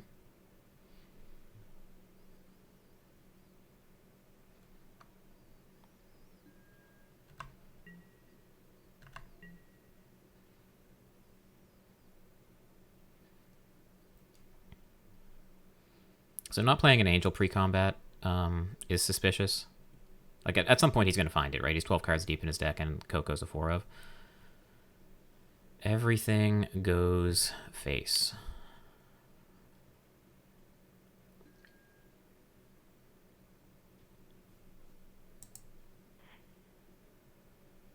I think I actively want to encourage him to cast Coco now to try to go for the kill if he has it.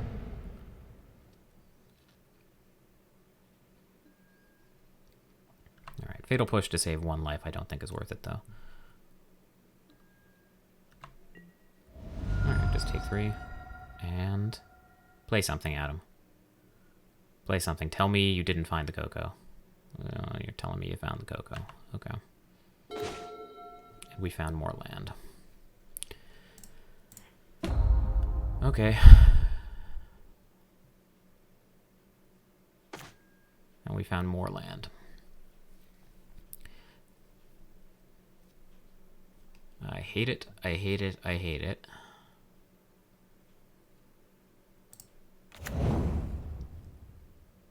End step Coco and we probably just lose.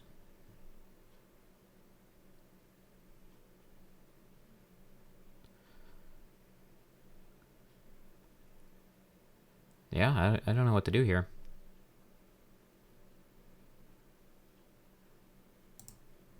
We just cycle, try to find a counterspell.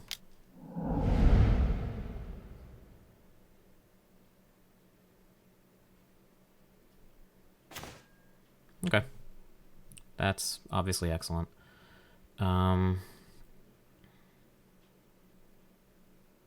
we can't put Yorion into hand safely without taking down the Absorb Shield, so I guess we're just saying go.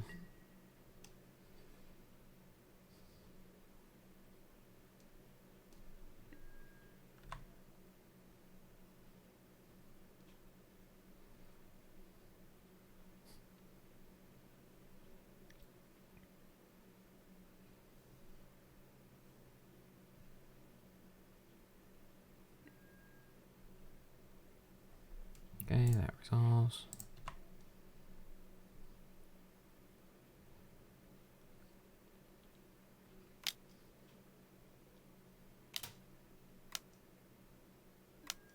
Yep. White, blue, blue.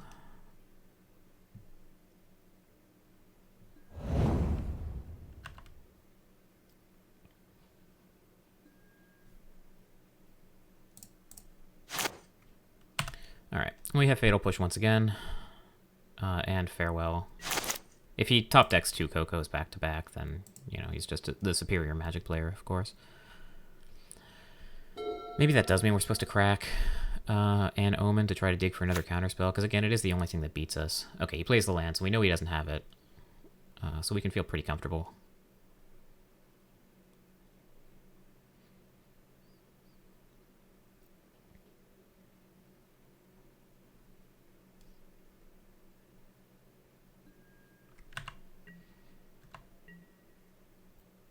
Again, we know the last card in hand is Skyclave Apparition.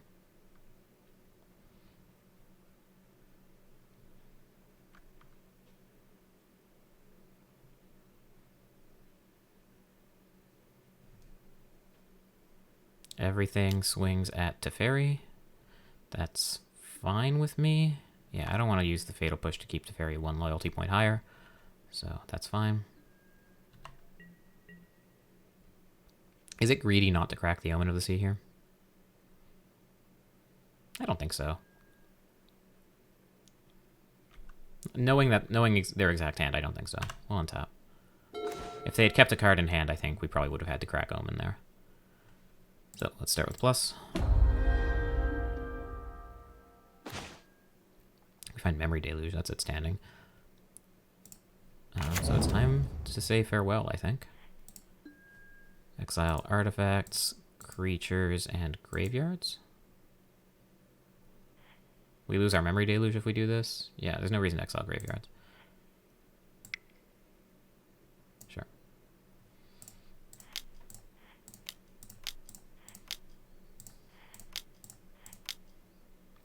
And then we'll untap 2 lands at the end of the turn and have Memory Deluge available from hand.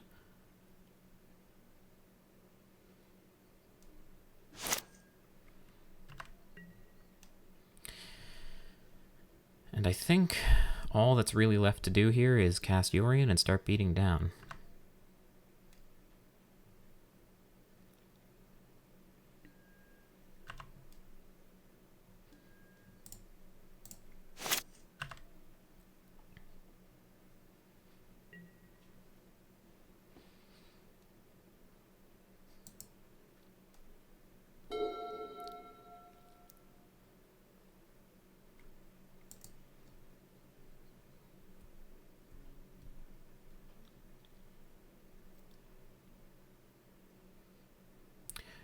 Yeah, we did get very lucky to find that Absorb off the top earlier when we cycled. If they had been able to resolve Coco, then I think this game ends in their favor instead. But now we win game 1 and we go to sideboarding. And I think our sideboard plan is relatively straightforward. Definitely want Supreme Verdict. Pretty sure I want Dream Trawler. Veto I don't think is great. Veto is probably just straight worse than Gust. What else is bad? I guess Void Rend is like fine. I think Thoughtseize is probably pretty mopey. Maybe I want a Thoughtseize, but I don't think I want 3 copies. I think that's too much. Truthfully, I think this is fine. Well, it's fine except it's illegal. I need 1 more card, but other than that, I think the only question is, do I want Narset, do I want Thoughtseize, or do I want the Lobster? I think the Lobster is actually probably pretty good. If we get to the point where we get to cast it with cards in hand, I think the game ends. And it fits into our game plan. Okay, so we're on the draw this time, game 2 against Adamant. I think this hand is outstanding. We have Supreme Verdict to deal with their board. We have Absorb to deal with their Coco. Life feels grand. We'll keep this.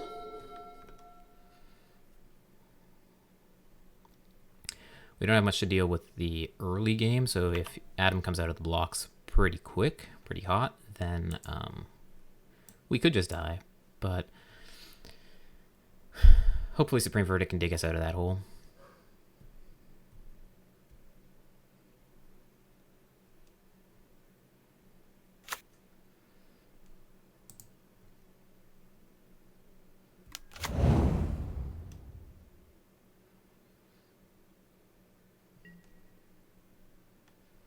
Lunarch Veteran comes down.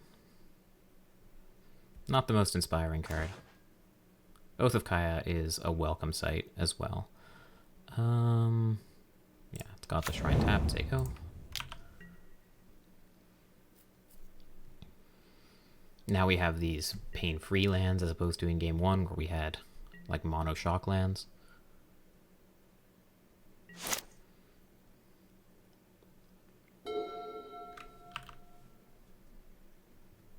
The other thing, I know Adam doesn't play a whole lot of Moto, so his clock management is probably not going to be great. He used to play a lot, but he doesn't anymore.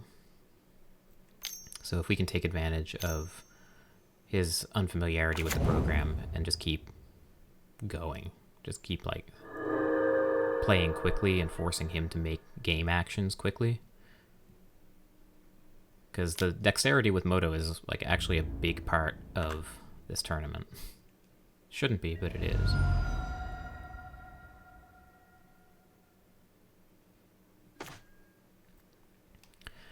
Do we hold up Ether Gust or do we play a tap land? I think the answer is we play a tap land if we...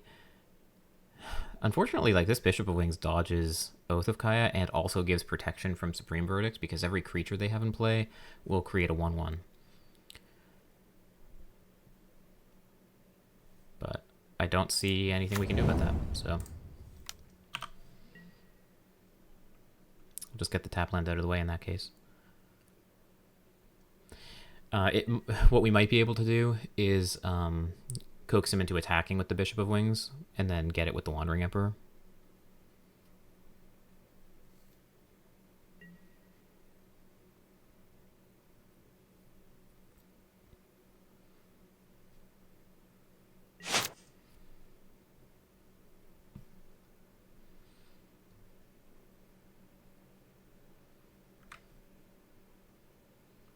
I guess I'll rep Fatal Push. I won't 6, I'll just hit F2, so if he does anything, then I'll get priority in response.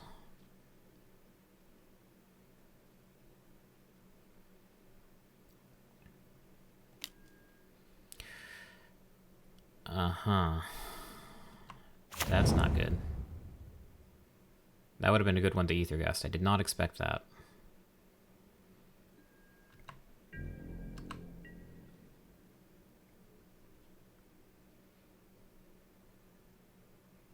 So we probably have to gust that on their end step, and then Wandering Emperor their Bishop of Wings. Because I really don't want them drawing cards.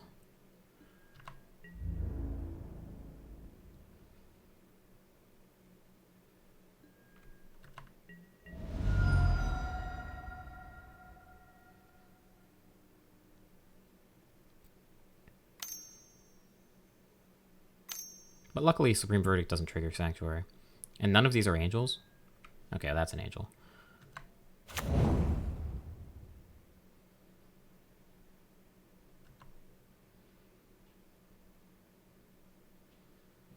Yeah, playing that tap land and not having Gust available for Sanctuary was brutal.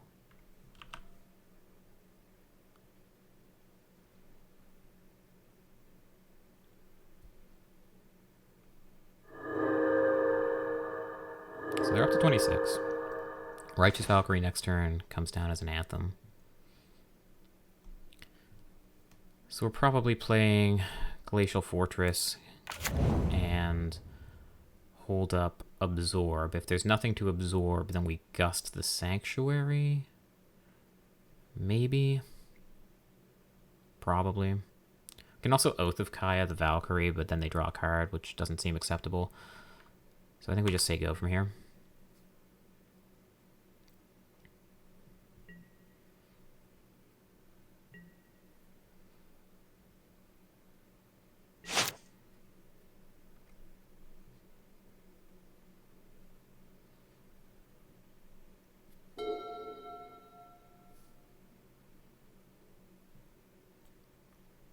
So we've done literal nothing so far this game. We've cast no spells, we've played tap land, and untap land, and that's been the extent to which we've interacted with the board. And you can see that, like, you know, opponents had a good opening start tailored against our deck specifically, but at the end of the day, there's 3 1-power creatures in play.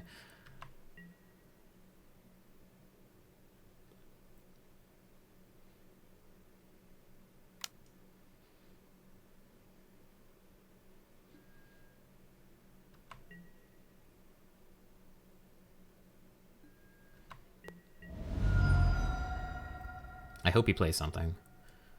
If one of those last 2 cards is Coco, it seems to be.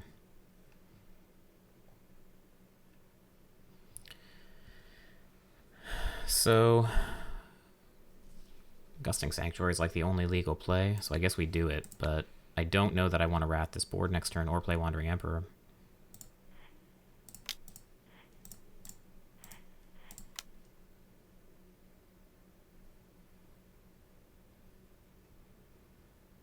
Oath of Kaya on the Valkyrie at this point is also too dangerous to do, because if they Coco in response, then it outgrows that oath. We could like main phase the Wandering Emperor, hit the Valkyrie, then they Coco, and Wandering Emperor probably dies. I don't love it. We find another Absorb. So I guess the plan here is just Wandering Emperor on end step, and if they Coco, then we have Supreme Verdict.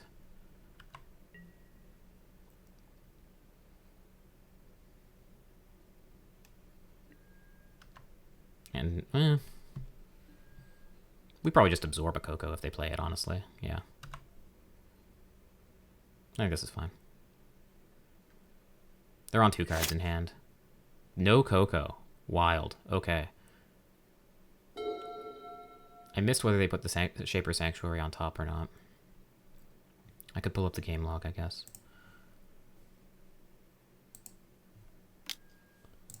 I'm going to assume that they did. Do I absorb that?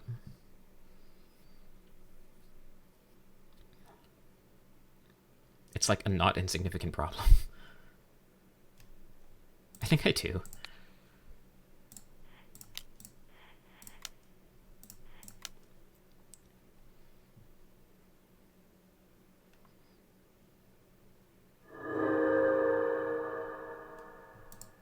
Because our Wandering Emperor trigger would also give them a card with that in play. And Resplendent Angel, sure. So that's a lot.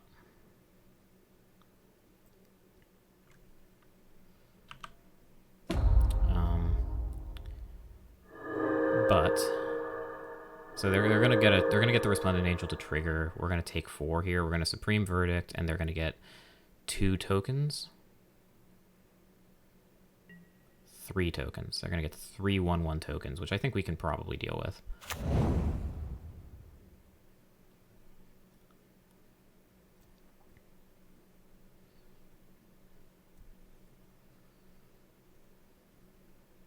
So help me God if this last card is Coco, but yeah.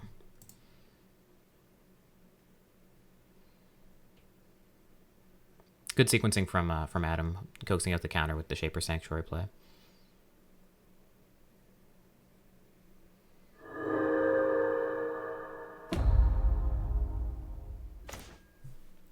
No attacks? That's gotta be a mistake, right? Well, I think our hand is still Forest, right? We have to Supreme Verdict.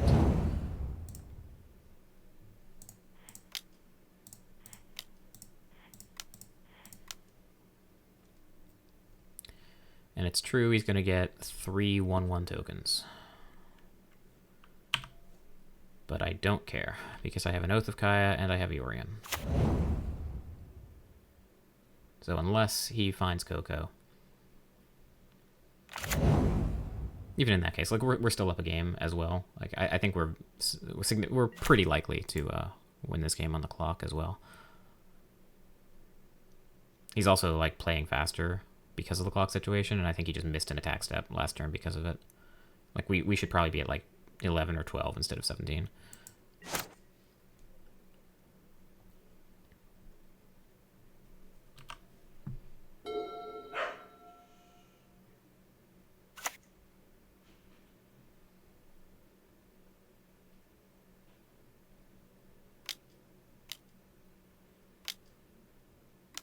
It is Coco.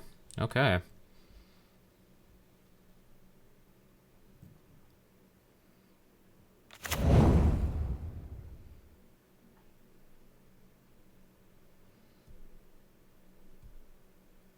That's pretty good.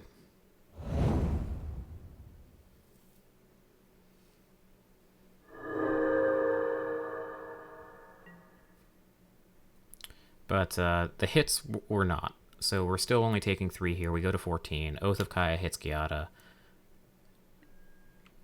We go back. Like, the Oath of Kaya actually resets this entire... undoes all this damage that we're taking this turn. So the buffer that we're at, that missed attack step, might make all the difference. I think we lead with Omen of the Sea before we Oath of Kaya. That seems reasonable to me.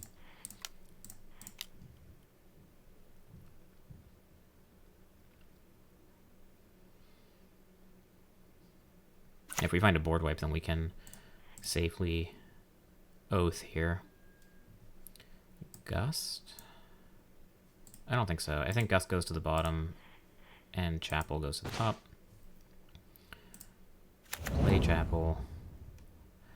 We do have the option now to Wandering Emperor if they attack out, but I think that Giada, if they play another big angel, could just be lights out. Could also buy Yorion, I suppose. Yeah, we can't exile Giada with Wandering Emperor because it has Vigilance. Okay, that makes the decision easy, I think. Black, white, blue. And we're basically defying him to find another Coco, and then beat me in 5 more minutes after that.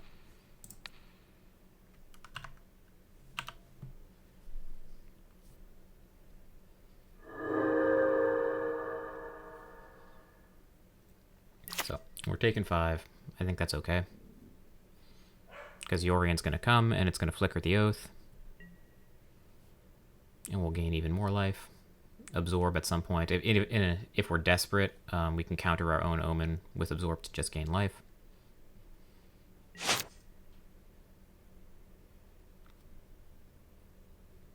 Righteous Valkyrie would be pretty scary here. So it's either Righteous Valkyrie or Coco. And it would have come clean off the top. Yeah, alright.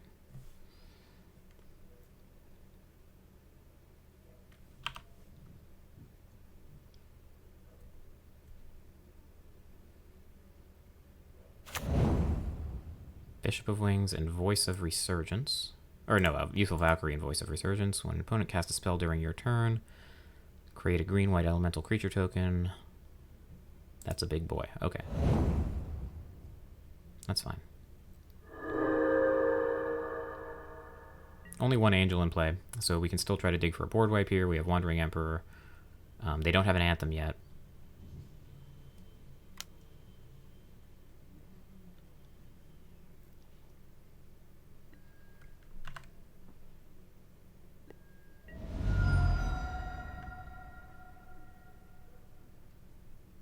It's pretty scary. I mean, they did rip like Coco. That's pretty frightening. We'll start with this, try to find Supreme Verdict.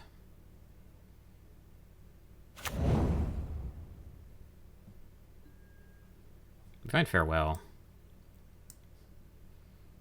And land. Honestly, that's probably good enough. We flash in Wandering Emperor, kill something, and then Farewell exiles the entire board. So let's put Farewell on top and Rafine's Tower on top. Play the Rafine's Tower. And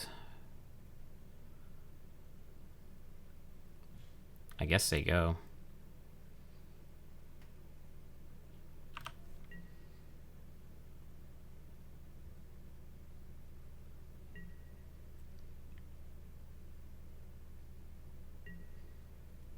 So we're taking how much? 2, 3, 4, 5, 6, 7, 8.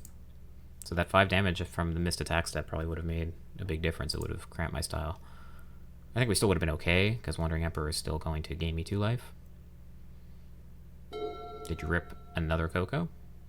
Because that's... Or, Righteous Valkyrie also won't do it. Okay.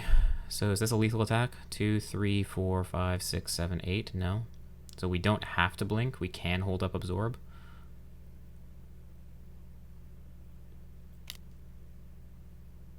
But we know Farewell is coming. And therefore we know we're taking down the Absorb shields next turn anyway, so we might as well Wandering Emperor, see if they Coco into it. If they Coco into Righteous Valkyrie, that loses us the game though.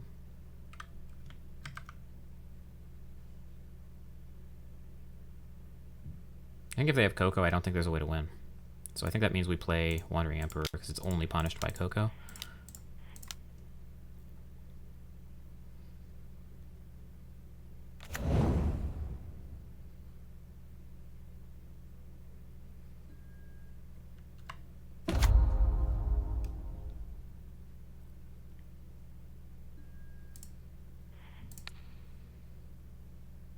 And I guess I want to exile the Bishop of Wings.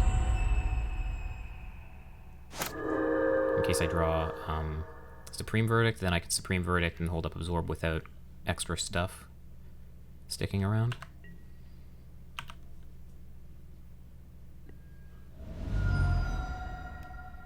Opponent's also down to 2 minutes on the clock and needs to beat me twice, so this is all kind of a moot point. But, yeah. Oh, I knew we couldn't draw Supreme Verdict because we were going to draw Farewell. Sure. All right, exile all creatures. Graveyards. I can't think of a reason to exile artifacts, but I also can't think of a reason not to.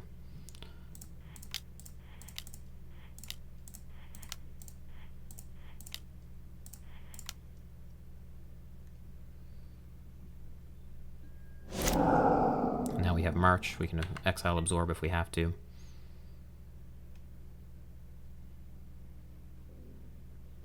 It's kind of wild. We have Wandering Emperor, Oath of Kaya, Double Omen, and we still never put Yorion in our hand this game. That probably means I made a mistake at some point, but honestly, I felt like we played around their options pretty well. Like, they top decked 2 Cocos, and we were still able to deal with it.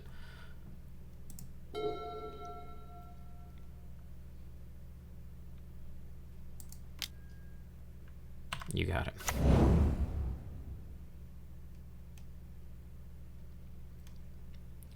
Shaper Sanctuary, not the best top deck when you've just been wrathed. And we win. Cool. Okay, yeah, so I think we played that match fairly well, all things considered. Our opponent definitely drew quite well towards the end, so it's a testament to the anti-creature power of this deck that we were able to fight through that. Anyway, 2-1. On to the next one. Okay, so we're here for round 4, and we are up against Mono Green Devotion, which I think is one of the worst matchups for the blue-white control deck, which is why I played Esper today, hoping that the Thought Seasons and stuff would be able to interact with the Planeswalkers that blue-white struggles with. I think this hand is okay. We're not in love with it, obviously, but if we can veto an early Karn, we can absorb something. Hopefully we don't get run over, but obviously opponent has turn 1 Llanowar Elves on the play, so there's only so much we can do. We need them to stumble a little bit. We also have Farewell as an out, if we can get there.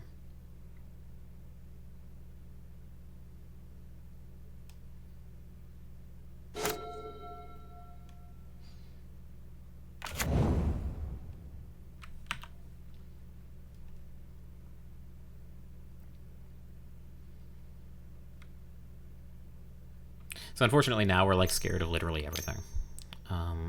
We basically have to shock in next turn, hold up Dovin's Veto for Karn.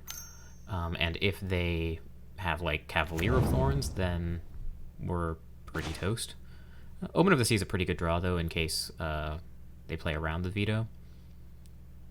I think we're going to shock this in. Say go.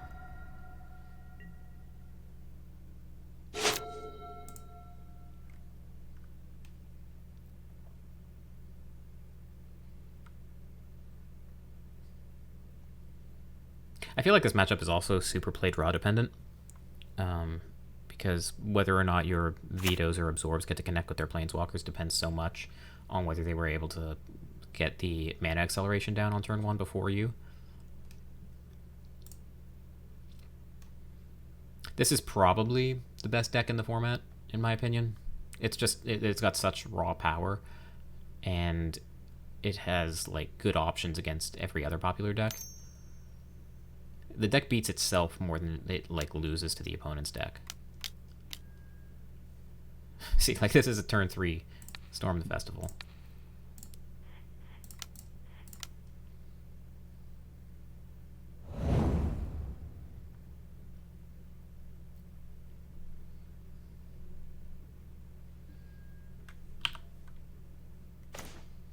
We find Wandering Emperor. Okay, okay. We'll shock this in and hold up Absorb and Omen of the Sea if we get the opportunity. Opponent's on 2 cards in hand, so hopefully they don't get to cast the flip side of Storm the Festival. They don't get to do more than just cast more mana dorks. Yeah, this is the ideal for us. And next turn we can even Supreme Verdict with land.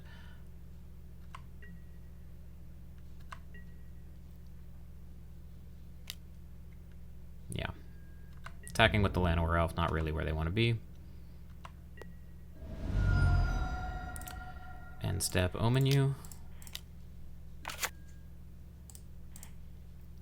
We find Vanishing Verse and we find Hall. Kind of want both of those cards. Vanishing Verse is a pretty reasonable out to Cavalier, but Wandering Emperor deals with that reasonably effectively. Hall of Storm Giants, I don't think I can reasonably bottom a land here. So I think actually Vanishing Verse goes to the bottom. Or do I just take both and be happy? We have Narset for more gas. We can buy Yorion.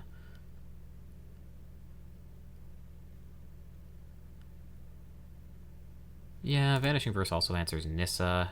Wandering Emperor doesn't. So I think I just want both of these.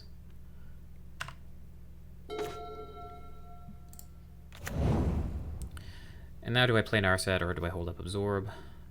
They didn't have a good play last turn, or if they did, they weren't willing to slam it into Absorb, so this could be our opportunity to resolve Narset.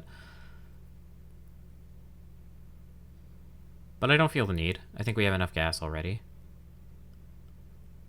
Yeah.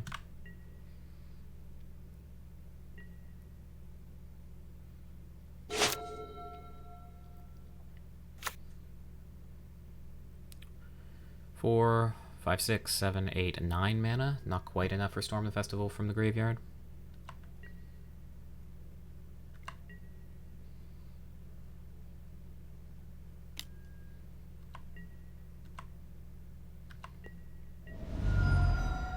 Yeah, we'll just untap, I think. Catacomb is okay. Are we Supreme Verdicting this board? Or are we just... We could buy Yorion, hold up Veto. Their most likely next play actually is probably Storm the Festival next turn. I don't hate it.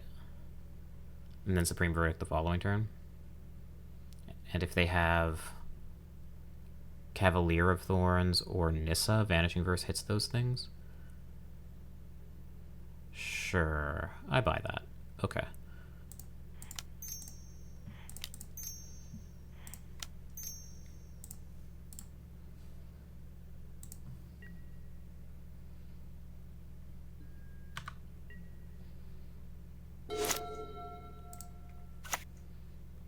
Okay, I found the land. Are they casting Storm the Festival from the bin?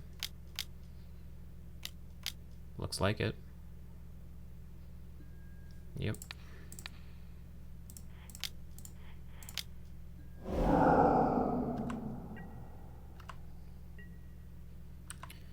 Now we get to untap. We have 6 mana.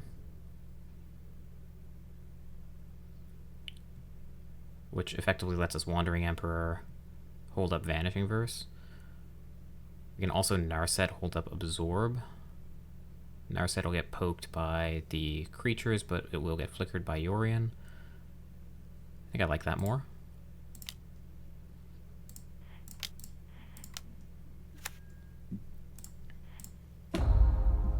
We find Shark Typhoon, Wandering Emperor, March. I think I like Shark Typhoon because it pressures Planeswalkers, and that's the thing we're softest to right now.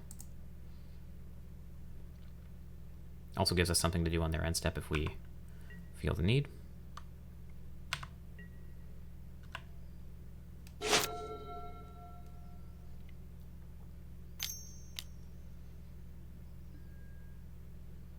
Old Growth Troll, you say? I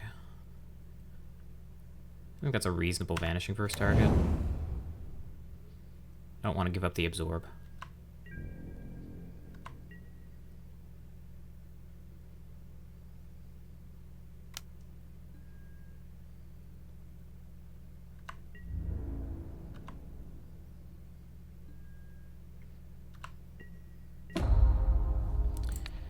And step, Vanishing Verse, the Old Growth Troll. I think we're in okay shape. We find Rafine's Tower. We could do the hero thing and slam the Shark Typhoon. Can also slam Yorion. I think I just like holding up Absorb, flashing in Wandering Emperor on end step, flickering it with Yorion next turn. You also just cycle a big shark on end step too. That's another option.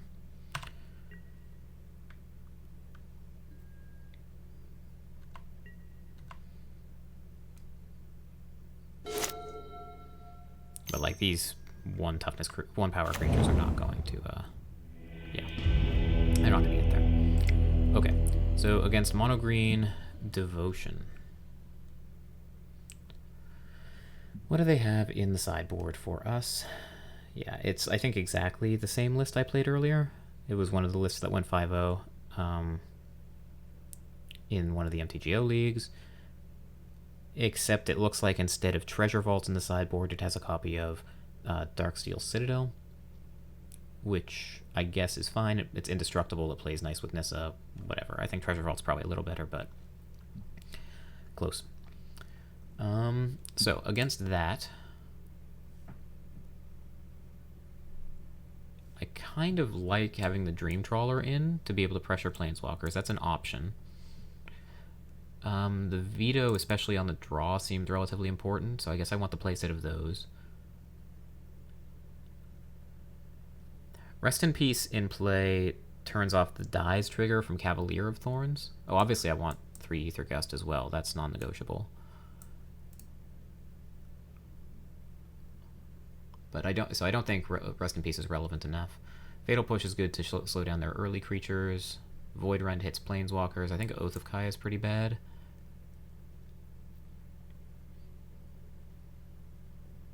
I think Teferi is kind of slow. Yeah, I think I prefer Dream Trawler as card draw / end the game pressure with instead of Teferi. Absorb seems good. Narset. Do I ever want to be tapping out for Narset? Maybe not. But if we go toe-to-toe with them and end up with a top deck war at the end, Narset's pretty good. Maybe 3 Thoughtseize is too many. I think 2 is probably the right number for this matchup. And 1 more cut. What should it be? I think I've brought in enough in the way of answers for Planeswalkers that Void Rend is just not super inspiring. Sure, let's try this. Okay, on the draw with a no-lander. I think it's our first mulligan of the day. Better. We'll keep this.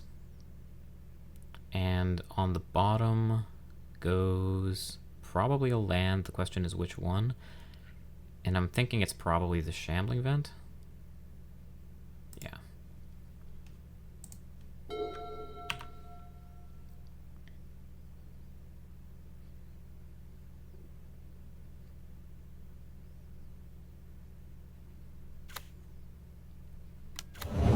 Yeah, the nice thing about this mono green deck is that it has literal 8 mana dorks it can play on turn 1. So they're almost always going to have it.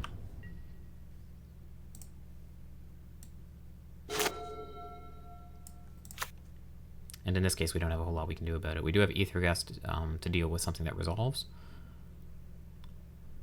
So if they have like Old Growth Troll here or something, we can use Aethergust to bounce it.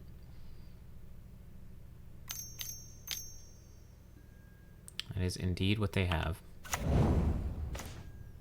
We find Godless Shrine.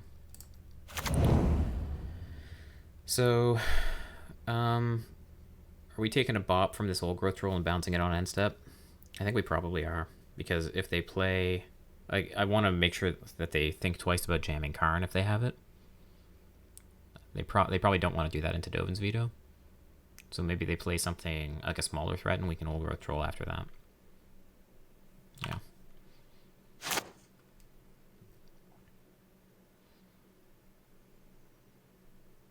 Seems like the opponent's hand is significantly better this time. I mean, So, you know, they did have turn 3 Storm the Festival last game. We just happened to have Dovin's Veto. They're not attacking with Llanowar Elves, so that's suspicious. We'll just take 4.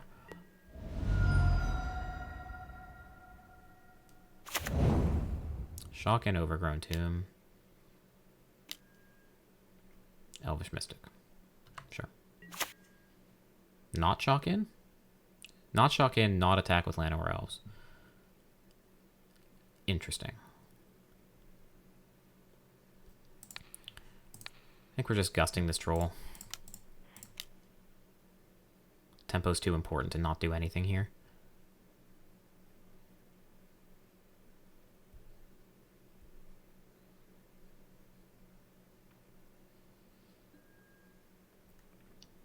Okay, great. We hit 10 tap. We find Omen of the Sea. That's pretty good. We can put Yori into hand, and then next turn cast Wandering Emperor, and then next turn flicker Wandering Emperor. Alternatively, we can play tap land, hold up Omen of the Sea. Next turn is their Nissa turn. They've already shown a willingness to play around like Dovin's Veto.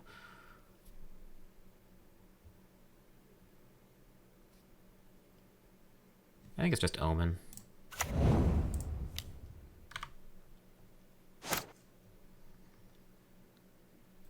This represents Veto. They might be scared of that, and even if not, if it's a creature, we can Omen and Supreme Verdict. Like, yeah, see, like Cavalier of Thorns, as long as they don't mill anything good, we can safely Supreme Verdict this. And they hit Storm the Festival. Fuck. Okay.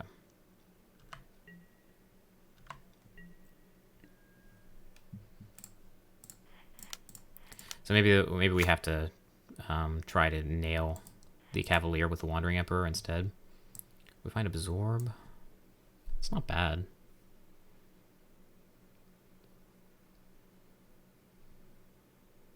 I think the land can go to the bottom. The question is, do I want Absorb on top?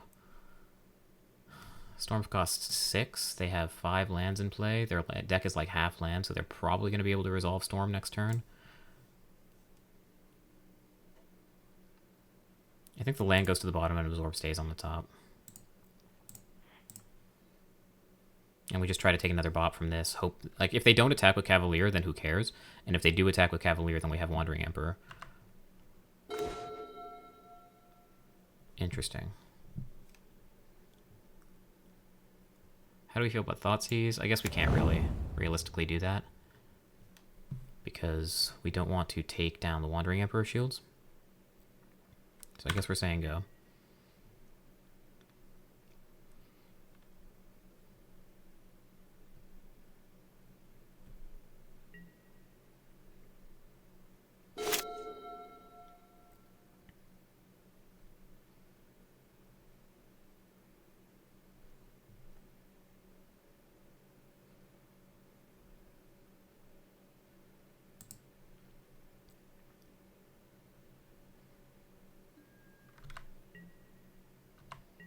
Let's see, do they attack or not? They do. Okay. Do they have any, like, protection spells? It would be weird if they did. Seems they don't. I think we take 5 here, because this feels like they know about the Wandering Emperor and they want me to flash it in during combat to save the life and take down the Absorb shields.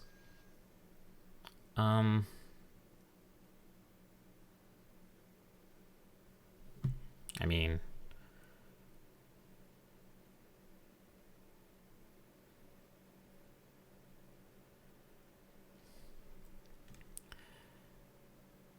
Absorb, if we draw on tap land, Wandering Emperor minus on the Cavalier Thoughtseize, take their last card. They have 2 cards. But it seems obvious this is trying to get counter magic out of the way. Can also Wandering Emperor now, hold up Absorb, take 6, down to 5 next turn, but we'll be up at 7. Supreme Verdict plus Thoughtseize. And then even though they have a ton of mana, they don't have anything to do with it right away.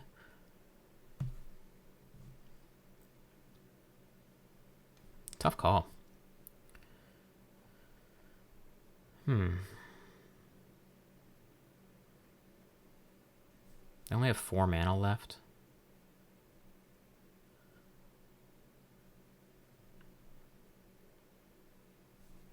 Alright.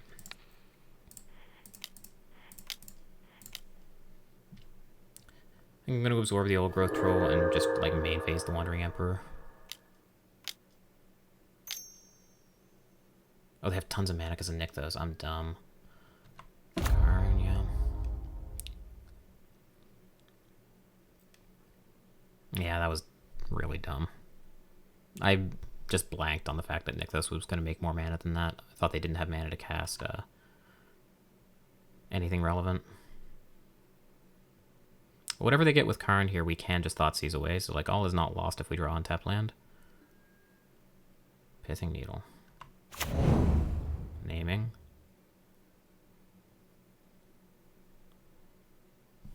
Naming Teferi. Okay. Yeah, I think I punted this game with that Absorb. Alright. Let's pay 2. And I think we're just going to try to Thoughtseize this last card from them.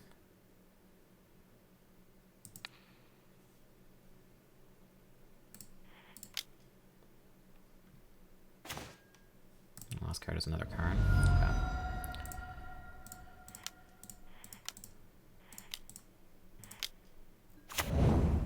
Alright.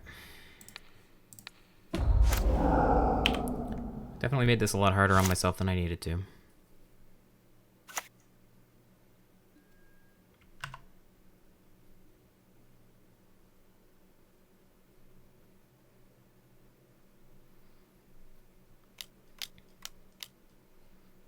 Godpharaoh's statue is a rough one for us to deal with as well.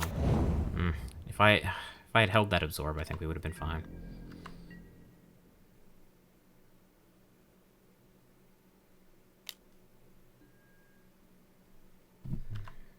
I assume Wandering Emperor is dead here. I'm not even going to check.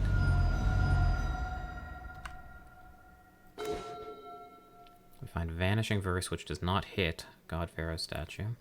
We can Supreme Verdict. I think probably the play. Godpharaoh's statue is going to bonk us for 6 next turn as well, with the Karn plus.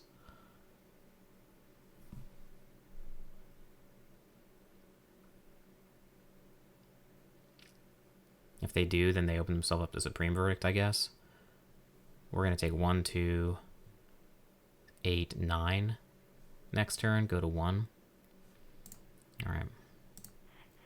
Can also buy Yorion, hold up Vanishing Verse. I mean, then we're not dead to like Nissa. Yeah. Oh, I can't even do that because of the freaking Godpharaoh statue. Right.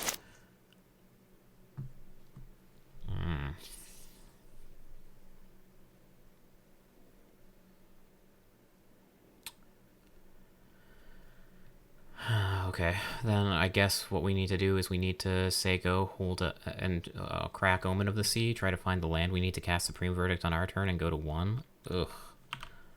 Okay.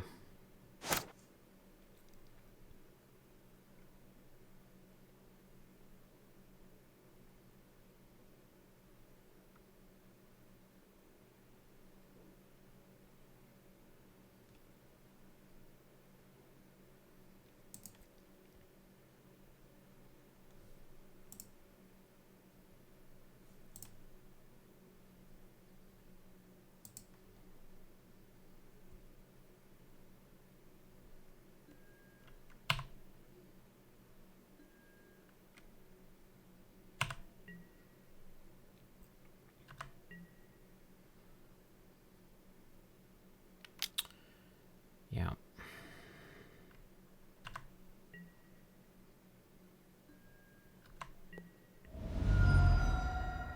Problem is we go to 1 here and then they can animate the Pithing Needle.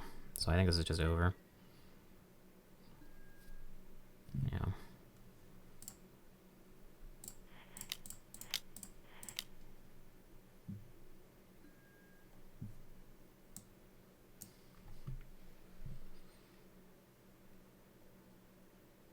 That does work, right?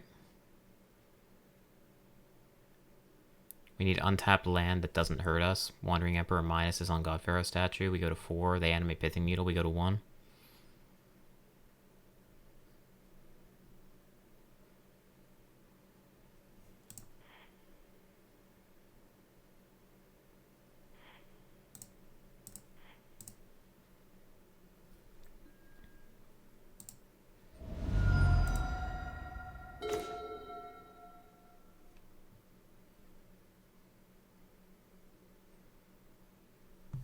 Actually, we can't, because we're not going to draw the land. Because it's not a scry. Yeah, shit. Alright. Okay. That didn't go so well.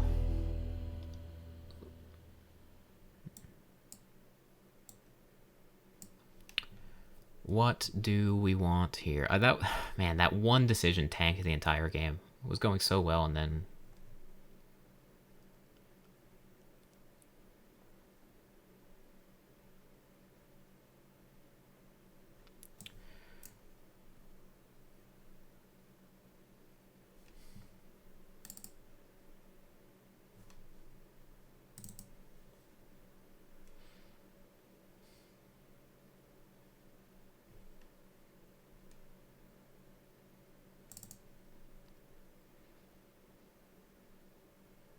Yeah, I think this is fine. I think I want to take out the Fatal Push because they're going to have, like, so many mana dorks anyway that I don't think it actually matters all that much.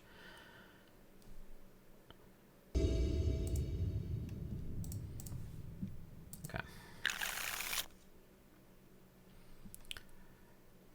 Yeah, keep.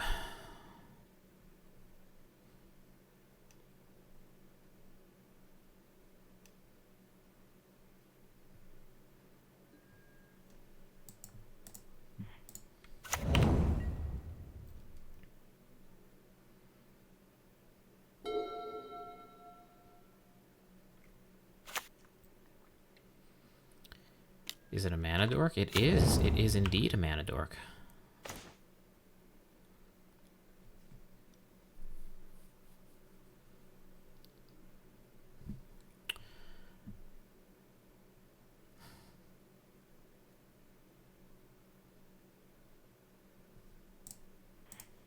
I think we just let them have the mana here. All of these tap lands hurt a lot. Like, if this were blue-white, then we probably would have been able to deal with this Llanowar Elf on 1. Or if I had kept in that Fatal Push. Like, you never know. Like, this Dream Trawler could have been a Fatal Push if I hadn't brought it in. Oath of Nissa is fine.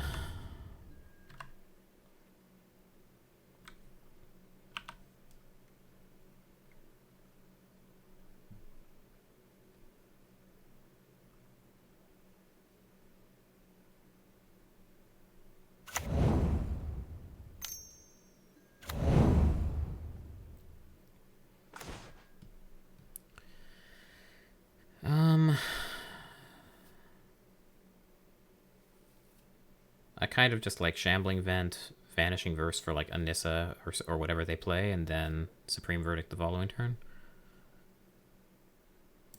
Yeah.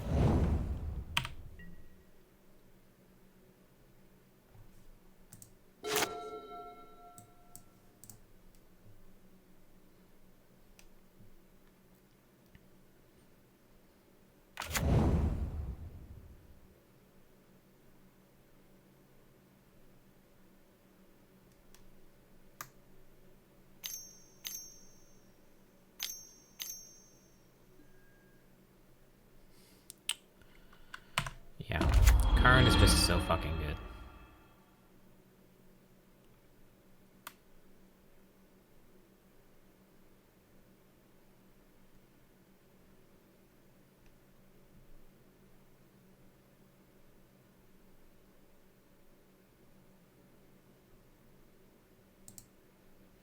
Yeah.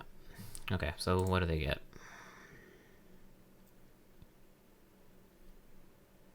Pithing Needle, yeah.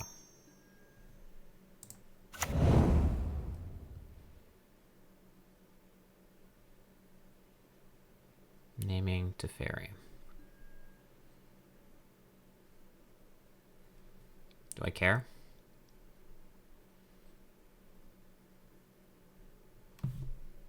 Let's see if they end up playing another land.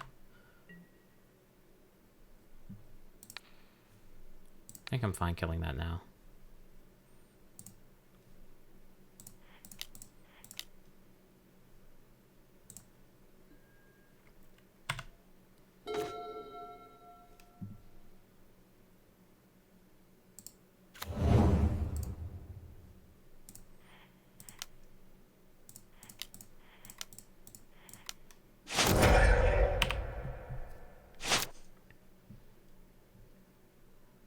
We're just gonna have to hope the Dream Trawler takes us home here.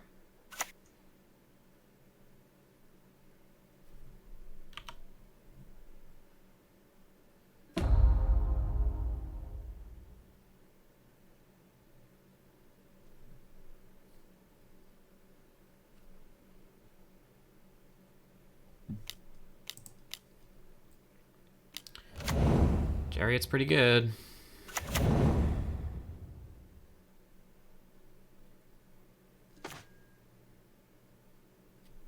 Find another Narset.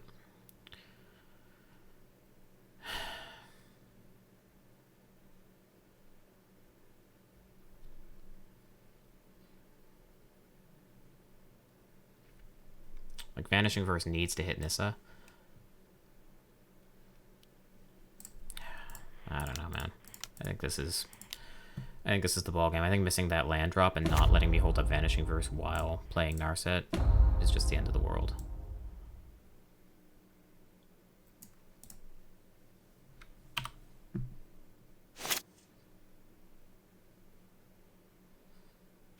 If Nissa animates a land, we can at least exile that land with March. Mm-hmm.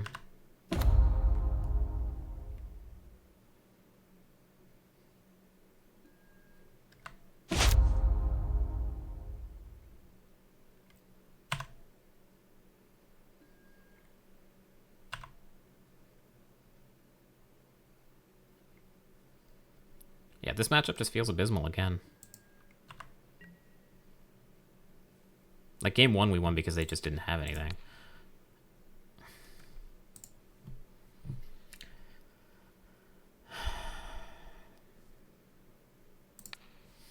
Yeah.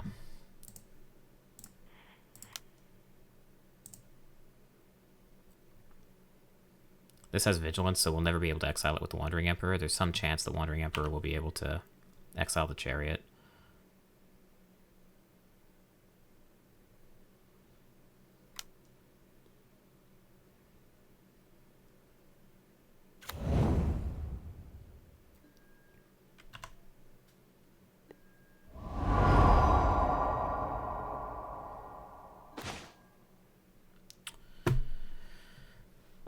For 10 damage, we're at 16.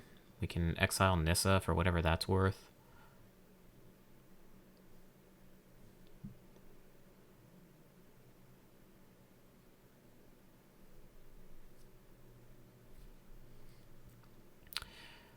Can Vanishing Verse. Chariot, that doesn't seem great. It's probably Wandering Emperor, exile, Chariot, try to... We'll take 9 damage next turn. We'll need to find an answer for that. We have Shark Typhoon to cycle, I guess. I guess it's not over. But it does not feel good.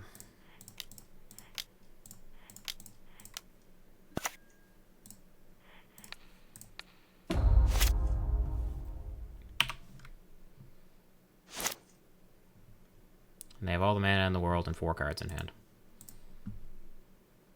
I need them to basically all be blanks. And Karn can always minus and fetch something from the sideboard too, so.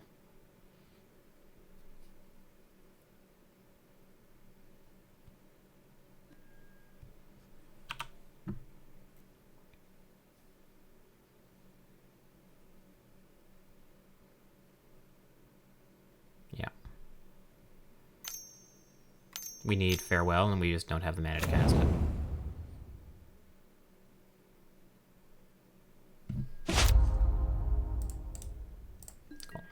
I don't want to play anymore. I don't think there's any outs.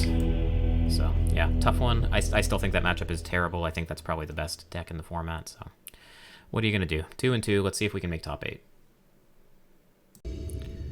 Okay, round 5 up against another Degen adjacent person, Yanks. and he's on Is It Phoenix. We have, I think, an okay opening hand, if a slow one, against Is It Phoenix. 2 lands, Omen, and a bunch of exile spells that are hopefully going to be difficult for him to deal with. Yanks has 4 copies of Arclight Phoenix, 4 copies of Ledger Shredder, and 2 copies of Thing in the Ice in the main, and 4 copies of Treasure Cruise. So we do want to keep that graveyard under control. We do kind of want to hold Absorb for that Treasure Cruise, if possible.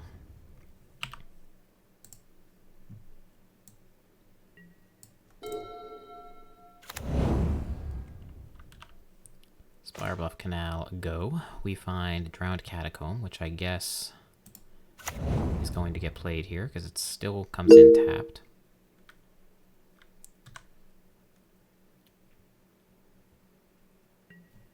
Messaging me in chat saying that both of his wins so far today have come from his opponent's timing out. But we'll see.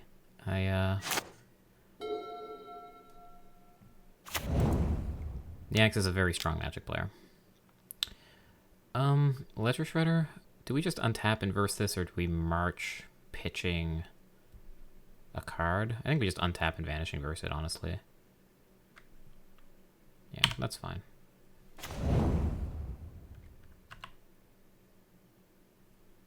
I accidentally skipped my main phase. Okay, oops.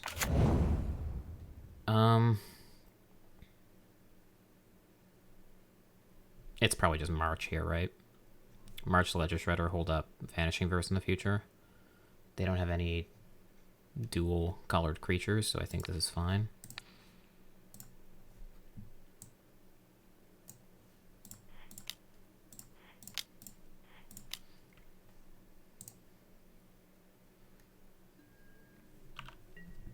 And I don't want to give him the chance to connive. Fill up his graveyard, get closer to Treasure Cruise. We don't find land, so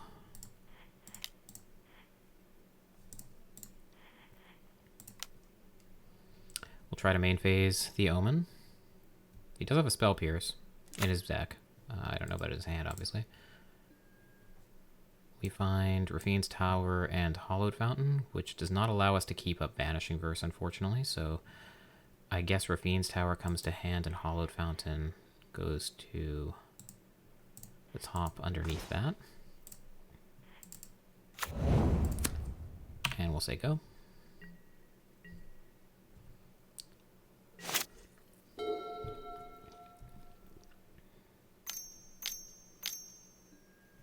Pieces of the puzzle, sure.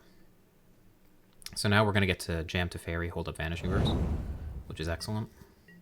There's no creatures, or there's no phoenixes in the graveyard. There's one, well, now there is, because he went to discard. So he discarded the Arclight Phoenix to hand size. We're just going to Jam Teferi here, hold up first.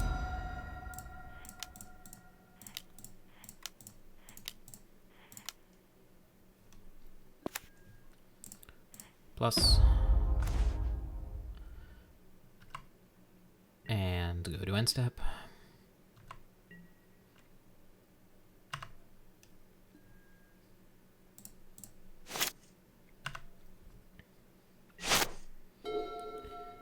So, I'm not sure, I mean, the Absorb shields are down, but Vanishing Verse hits almost everything. So, I'm not particularly concerned. He's got Treasure Cruise mana here, I think, if he wants it. Instead, it's just Chart a Course. That's spell number 2.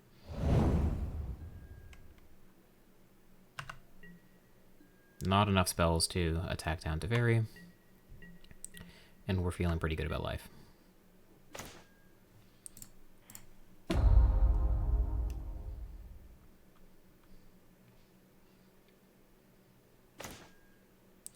Find Shambling Vent. If I play Glacial Fortress by Yorion, we'll have 5 mana left, which is enough for Absorb plus Vanishing Verse.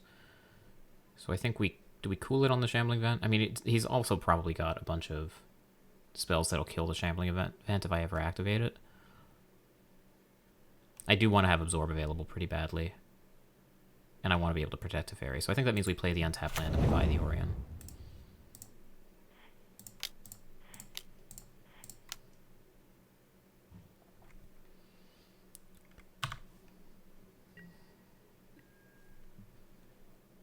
And this resolves.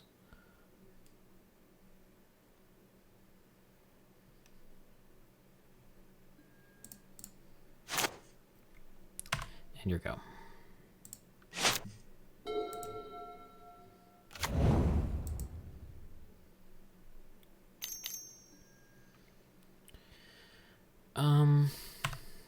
Yeah, sure. That's fine. So Ledger Shredder's gonna get to connive. And it looks like this is about to be a treasure cruise, if I know Yanks. Sure is. Let's let him connive, I think. Because he might connive away a spell thinking treasure cruise is gonna resolve.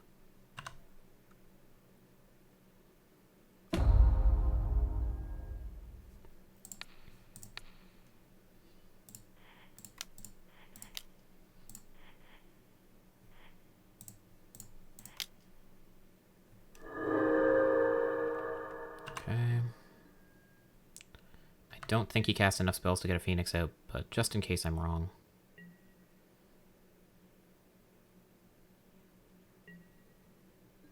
He has 5 cards in hand. Guess that's what happens when you miss land drops, but weird to miss land drops with Phoenix. That's pretty unlucky. I guess I should have done this first, so he doesn't get to connive again. Yeah. That improves his hand a little bit. Small mistake.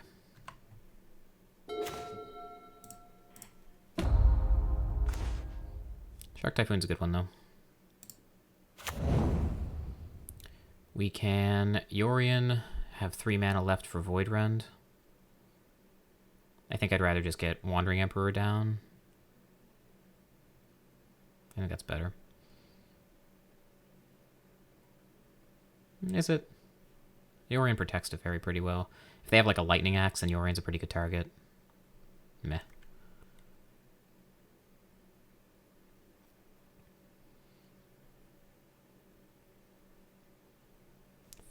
Yeah, we have Void Rend. What's the worst that could realistically happen? Nah, I want to have the Wandering Emperor in play when I play the Orion. Maybe that's greedy, but I don't think so.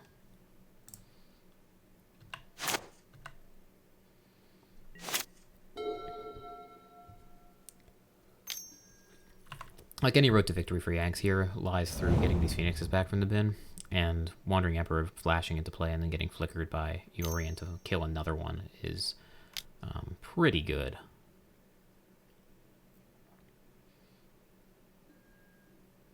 Treasure Cruise is a good one.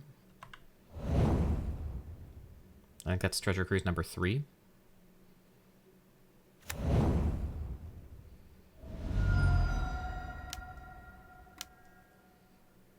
And Galvanic Iteration for no value to get back Arclight Phoenix. Okay.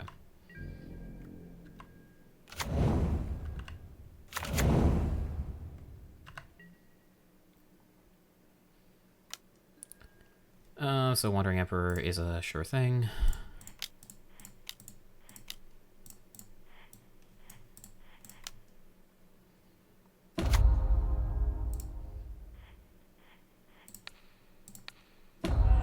And I think Void Rend as well, keeping Teferi alive.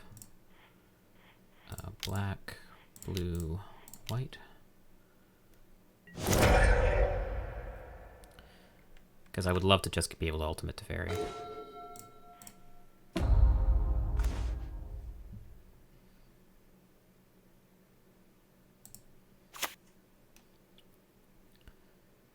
Yeah, okay.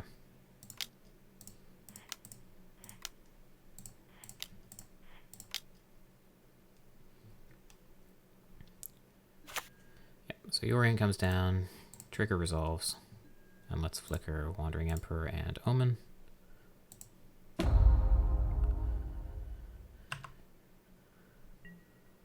We have Shark Typhoon to protect Teferi. He's going to ultimate next turn.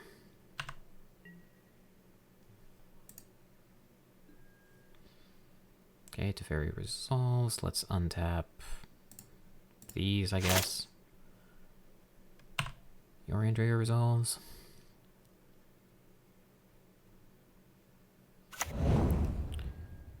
Omen of the Sea finds absorb.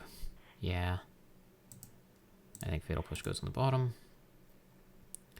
And now we can minus the Wandering Emperor again for value, or we can plus on the Orion. Maybe that's better. They have a tough time dealing with high toughness creatures. Sure.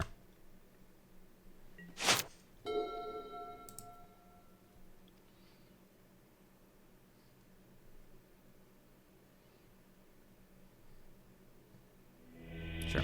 Okay, so we won game 1. Now, the question now is how all-in is Yanks' list on the Graveyard Recur Arclight Phoenix plan? And the answer is not terribly. There are 2 copies of Young Pyromancer in the bin for him to start going wide. I feel like Thoughtseize is probably not very good. I definitely want these Disputes. I kind of really love Narset's Reversal to put a Treasure Cruise pack in his hand. Narset, of course, is great. Dream Trawler might be hard for them to deal with as well.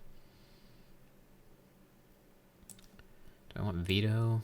I don't think I want 3 Veto. I think trimming 1 is okay, given that I've brought in so much extra counter magic. I think Oath of Kaya is probably one of the weaker cards left in the deck at this point. I could also reasonably see trimming it to Teferi because Yanks has 2 Mystical Disputes and a Spell Pierce in the sideboard. Might be tough to defend Teferi as well. I think I'm okay putting 1 away. In fact, maybe 2 and a Lobster. Like as if he attacks with, well, Lobster doesn't really block anything. Does make his life difficult. It's an uncounterable threat. I think we're supposed to bring it in against Phoenix. Oh, and of course I want the Rest in Pieces. So with that in mind, Oath of Kaya probably comes out for sure now. Fatal Push hits Pyromancer, it hits Ledger Shredder, and it hits Thing in the Ice, so it stays.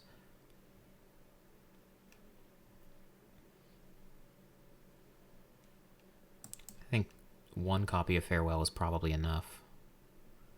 1 minute left to sideboard, okay. 1 more cut.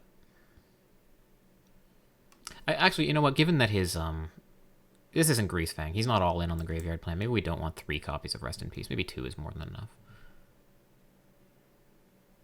It is really good against the Treasure Cruise, though. Okay, I think this is fine. Let's try this. Okay, on the draw. We have Narset, Narset's Reversal, Dream Trawler, and lands. That's good enough for me to keep. We could definitely get run over here. Spire Bluff Canal, go. Sure. We find a Plains off the top. How many lands is this? This is 3, 4, 5. Yeah, I'm just going to play the Rafine's Tower. I want my colors.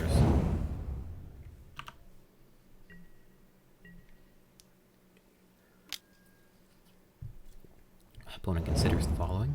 Binning Hall of Storm Giants. Okay.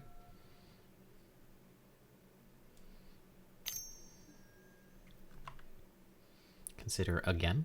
So, possibly... Well, the opponent probably didn't keep a 1-lander if they binned Hall. We find Memory Deluge. Okay.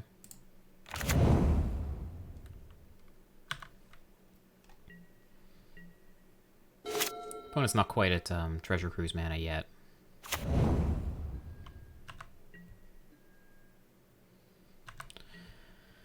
Okay, so now the question becomes, do we jam Narset or not? We jam Narset into a counterspell, and then they untap.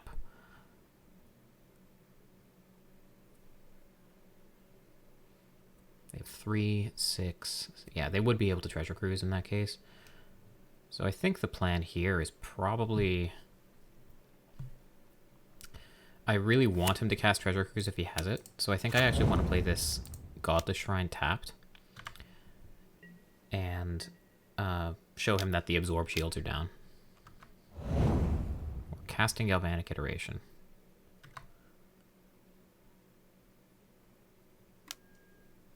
And considering. Okay. So if you had the Treasure Cruise, you'd think that you would probably have tried to Galvanic Iteration the Treasure Cruise. So I don't know what that means about his hand. Galvanic Iteration and Consider is extraordinarily aggressive. Maybe he just badly needs lands.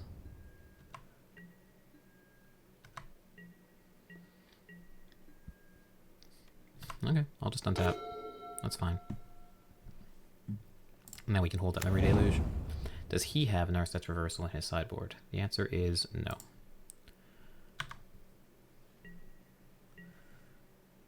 Yanks is a blue player at heart. He loves his counter magic.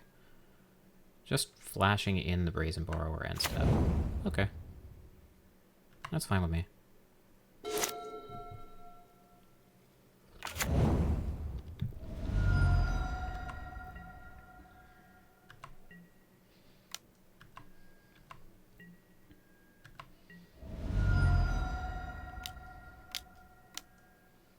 Pieces of the puzzle will resolve.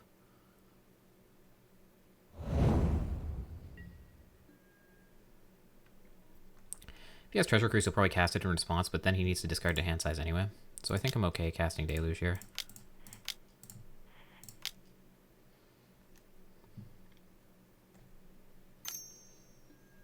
Sure.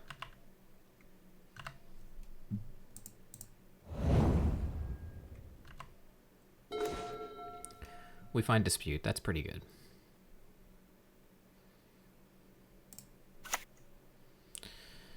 So it's probably Narset. How much blue do we have? We actually don't have enough blue to Narset plus Narset's Reversal, which is tilting. I should have shocked in the Hollowed Fountain in that case. Yeah,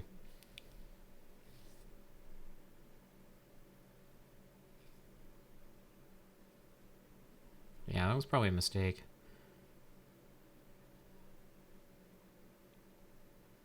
Alright, I think the play is just going to be to march on their end step then. I don't want to take the Treasure Cruise shields down. I want to be able to Narset's Reversal with Treasure Cruise and then dispute their counter.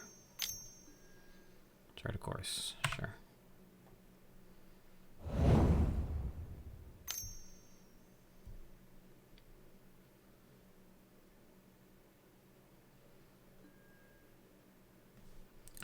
Treasure Cruise, Narset's Reversal.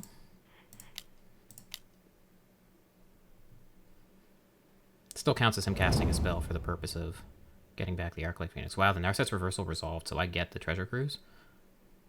I think. Yeah. Sweet.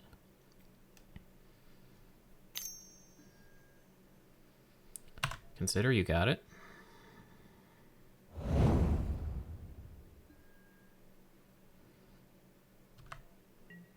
Three Phoenixes come back.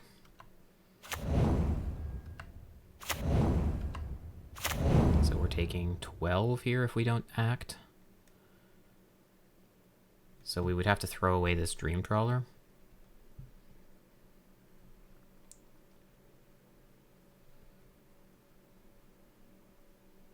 Alternatively, we slam the Dream Trawler, but if he has Mystical Dispute, it's one of his 6 remaining cards in hand.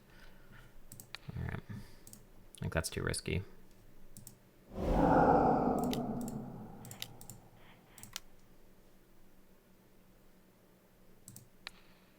No, wait, what? Don't adjust. Done. Yeah. Tough. So we're taking 12 here. We need to find a Wrath off the top.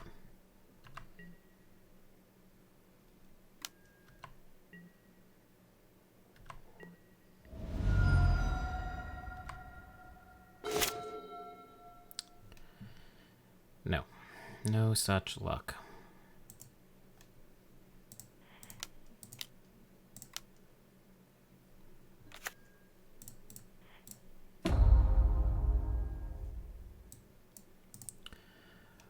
Omen of the Sea, not going to be good enough, unfortunately.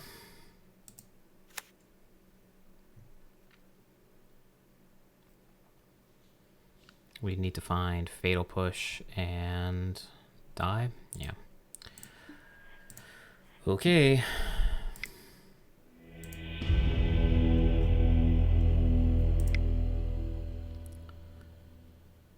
Yeah, that was pretty good. I thought that... I guess I sort of tunnel visioned on Narset's reversaling that treasure cruise. But, I mean, the truth is that he put 3 Phoenixes in the bin very, very early, so... Tough. We didn't draw the rest in pieces either. It looks like he's still relying pretty heavily on all the graveyard elements of the deck, though. So maybe we do want the extra rest in peace. Just try to make his life more difficult. And in that case, maybe trim a Deluge. Deluge gets worse. March gets better with these extra crappy white cards if we draw the second one, so I don't want to take those out. I think I just like trimming Deluge. Do I? Dream Trawler just seems so bad, actually. I think I want to keep the Deluge. Dream Trawler is just so bad against the Mystical Disputes. Yeah, we'll try this. On the play. We found the rest in peace. Okay.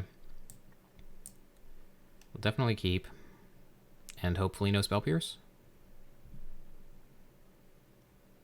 But we're not playing around it. We're just going to slam it on 2.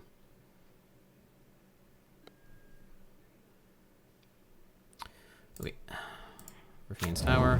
Go. Spire Bluff Canal. Yep. Don't Spell Pierce me.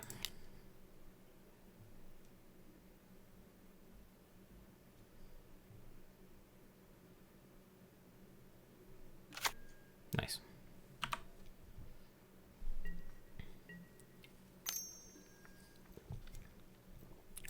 He does have Brazen Borrower, of course, to bounce the rest in peace, but that's a lot of mana to invest in one turn.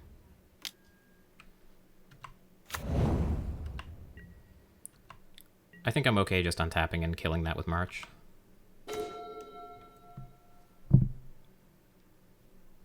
Yeah, I don't want him to improve his hand. I think this is fine.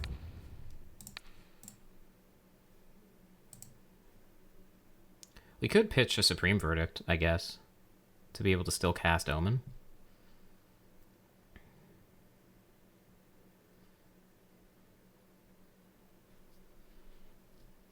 How bad is that? Supreme Verdict's just so good against everything that could happen, right? Now that the rest in peace is in play? Yeah.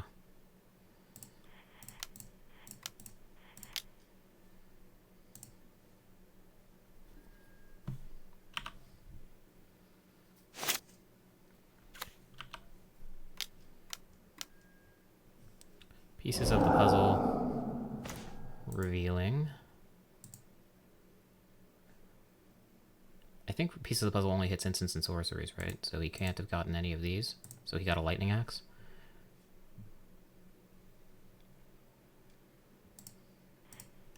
Either buy Yorion or I can play Omen. Or cycle a Shark, I suppose.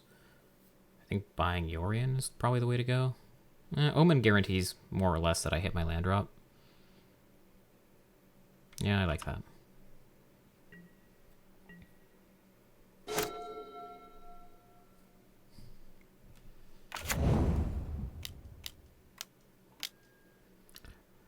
Raw dogging the Art like Phoenix. Sure.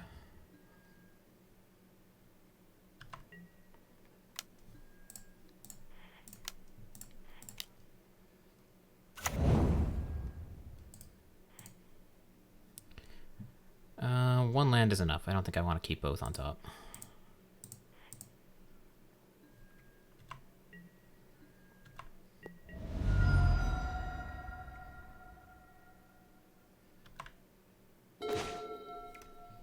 Find Fetid Pools. Okay. So we can Wandering Emperor minus on the Phoenix. That's not so bad. Plays around like Spell Pierce. If they have another haste creature, then that kind of sucks. But it'll tap them out probably to play it, and then we just get to play Yorion next turn, flicker the Omen for value. Could also cycle the Shark for X equals 2. We know he has a Lightning Axe in hand, right? Actually, so that's not great. Does turn our Shark into a 2-for-1 though.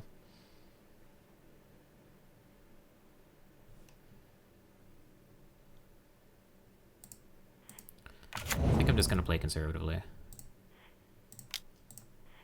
Force him to have another Phoenix. If he does, then the situation is not so bad, and if he doesn't, then the game probably just ends on the spot.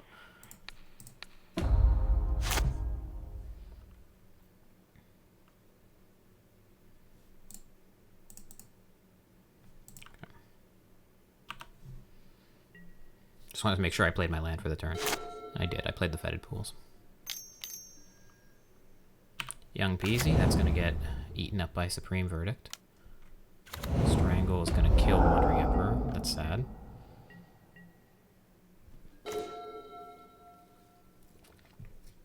We find another. It's actually kind of nice. We can flash in the Wandering Emperor on their turn, threaten to exile the Pyromancer, or actually just eat a 1/1. Alternatively, we can just Supreme Verdict here. This is like the most telegraphed Mystical Dispute of all time. Could also just Wandering Emperor now and minus to get a Samurai, but that seems like the weakest play of the bunch.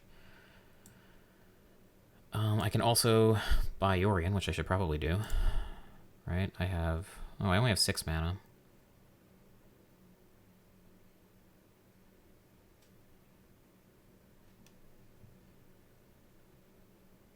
Yeah.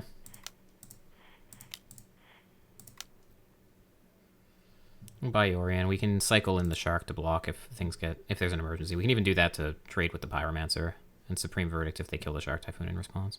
I think we're in okay shape.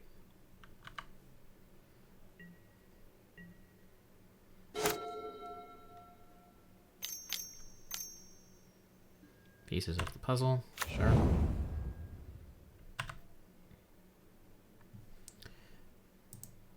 Revealing Spell Pierce, Stroke, and Chart a Course. And what went into exile? The Chart a Course. So we kept Spell Pierce and Stroke, which does sound like Yanks.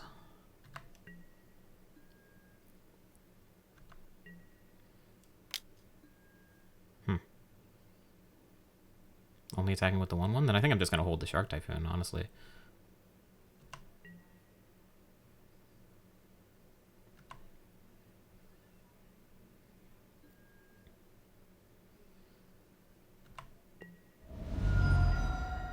I'll just cycle it on end step, I suppose, to try to hit my land for the turn. It's also, given that I know he has 2 counterspells in hand, very tempting just to hold the Shark. Yeah, I think I will hold the Shark. What's my play if I don't draw land? Supreme Verdict, 2 mana. Kinda sad. If I do draw land, then it's Supreme Verdict, play land. Alright, roll on top.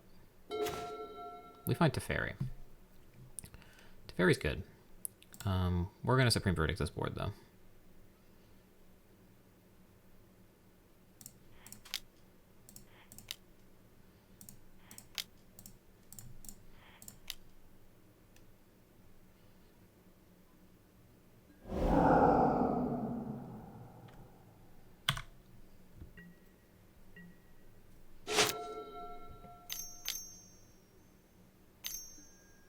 Another pieces of the puzzle, sure. And all 5 were whiffs? No, he kept a Mystical Dispute? Yeah, kept a Mystical Dispute. Okay.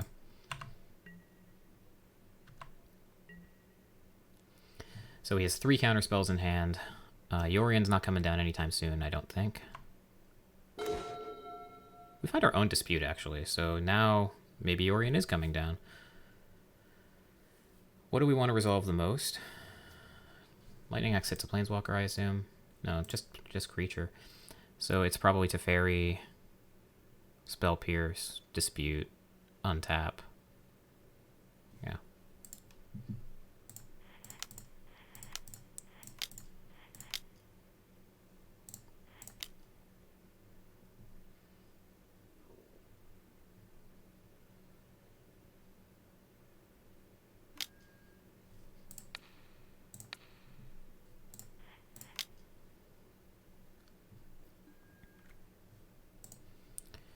Okay, Teferi resolves, and plus Hollowed Fountain. If I shock that in, I will have 3 mana, which lets me cycle a Shark for 1. Which blocks an Arclight Phoenix and protects Teferi. So I think I like that.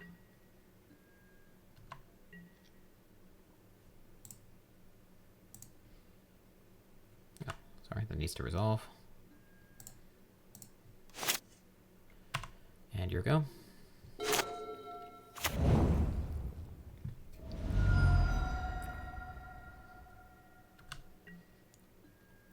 This Spell Pierce is gone now, so we know he has a Stroke and we know he has a Dispute.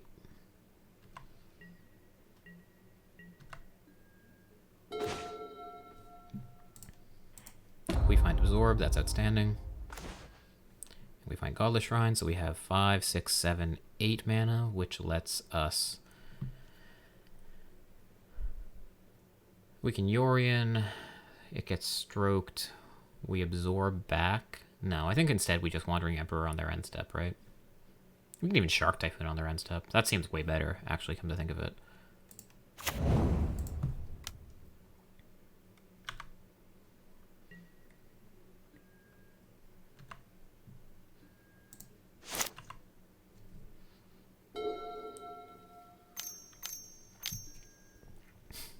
Another pieces of the puzzle. Are we absorbing that?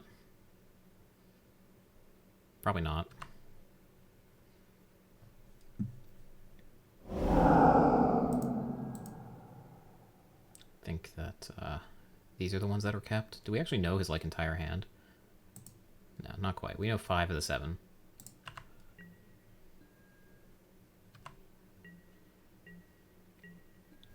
Alright, so now we know we can force through the Wandering Emperor if that's what we decide we want. Alternatively, we can cycle a Shark for X equals 6 and have a 3-turn clock. And again, threaten the Wandering Emperor with Absorb the next turn. Yeah, that seems good.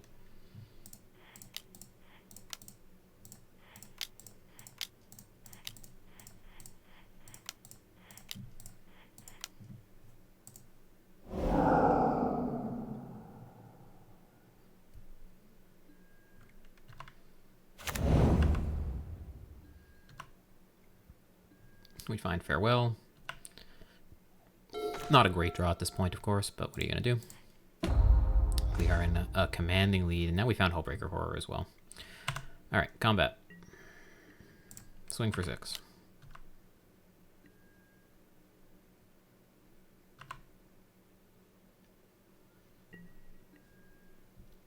And I think we are just saying go.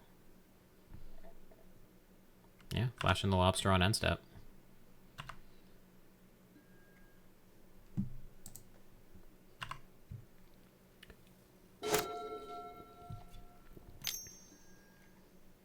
Sure.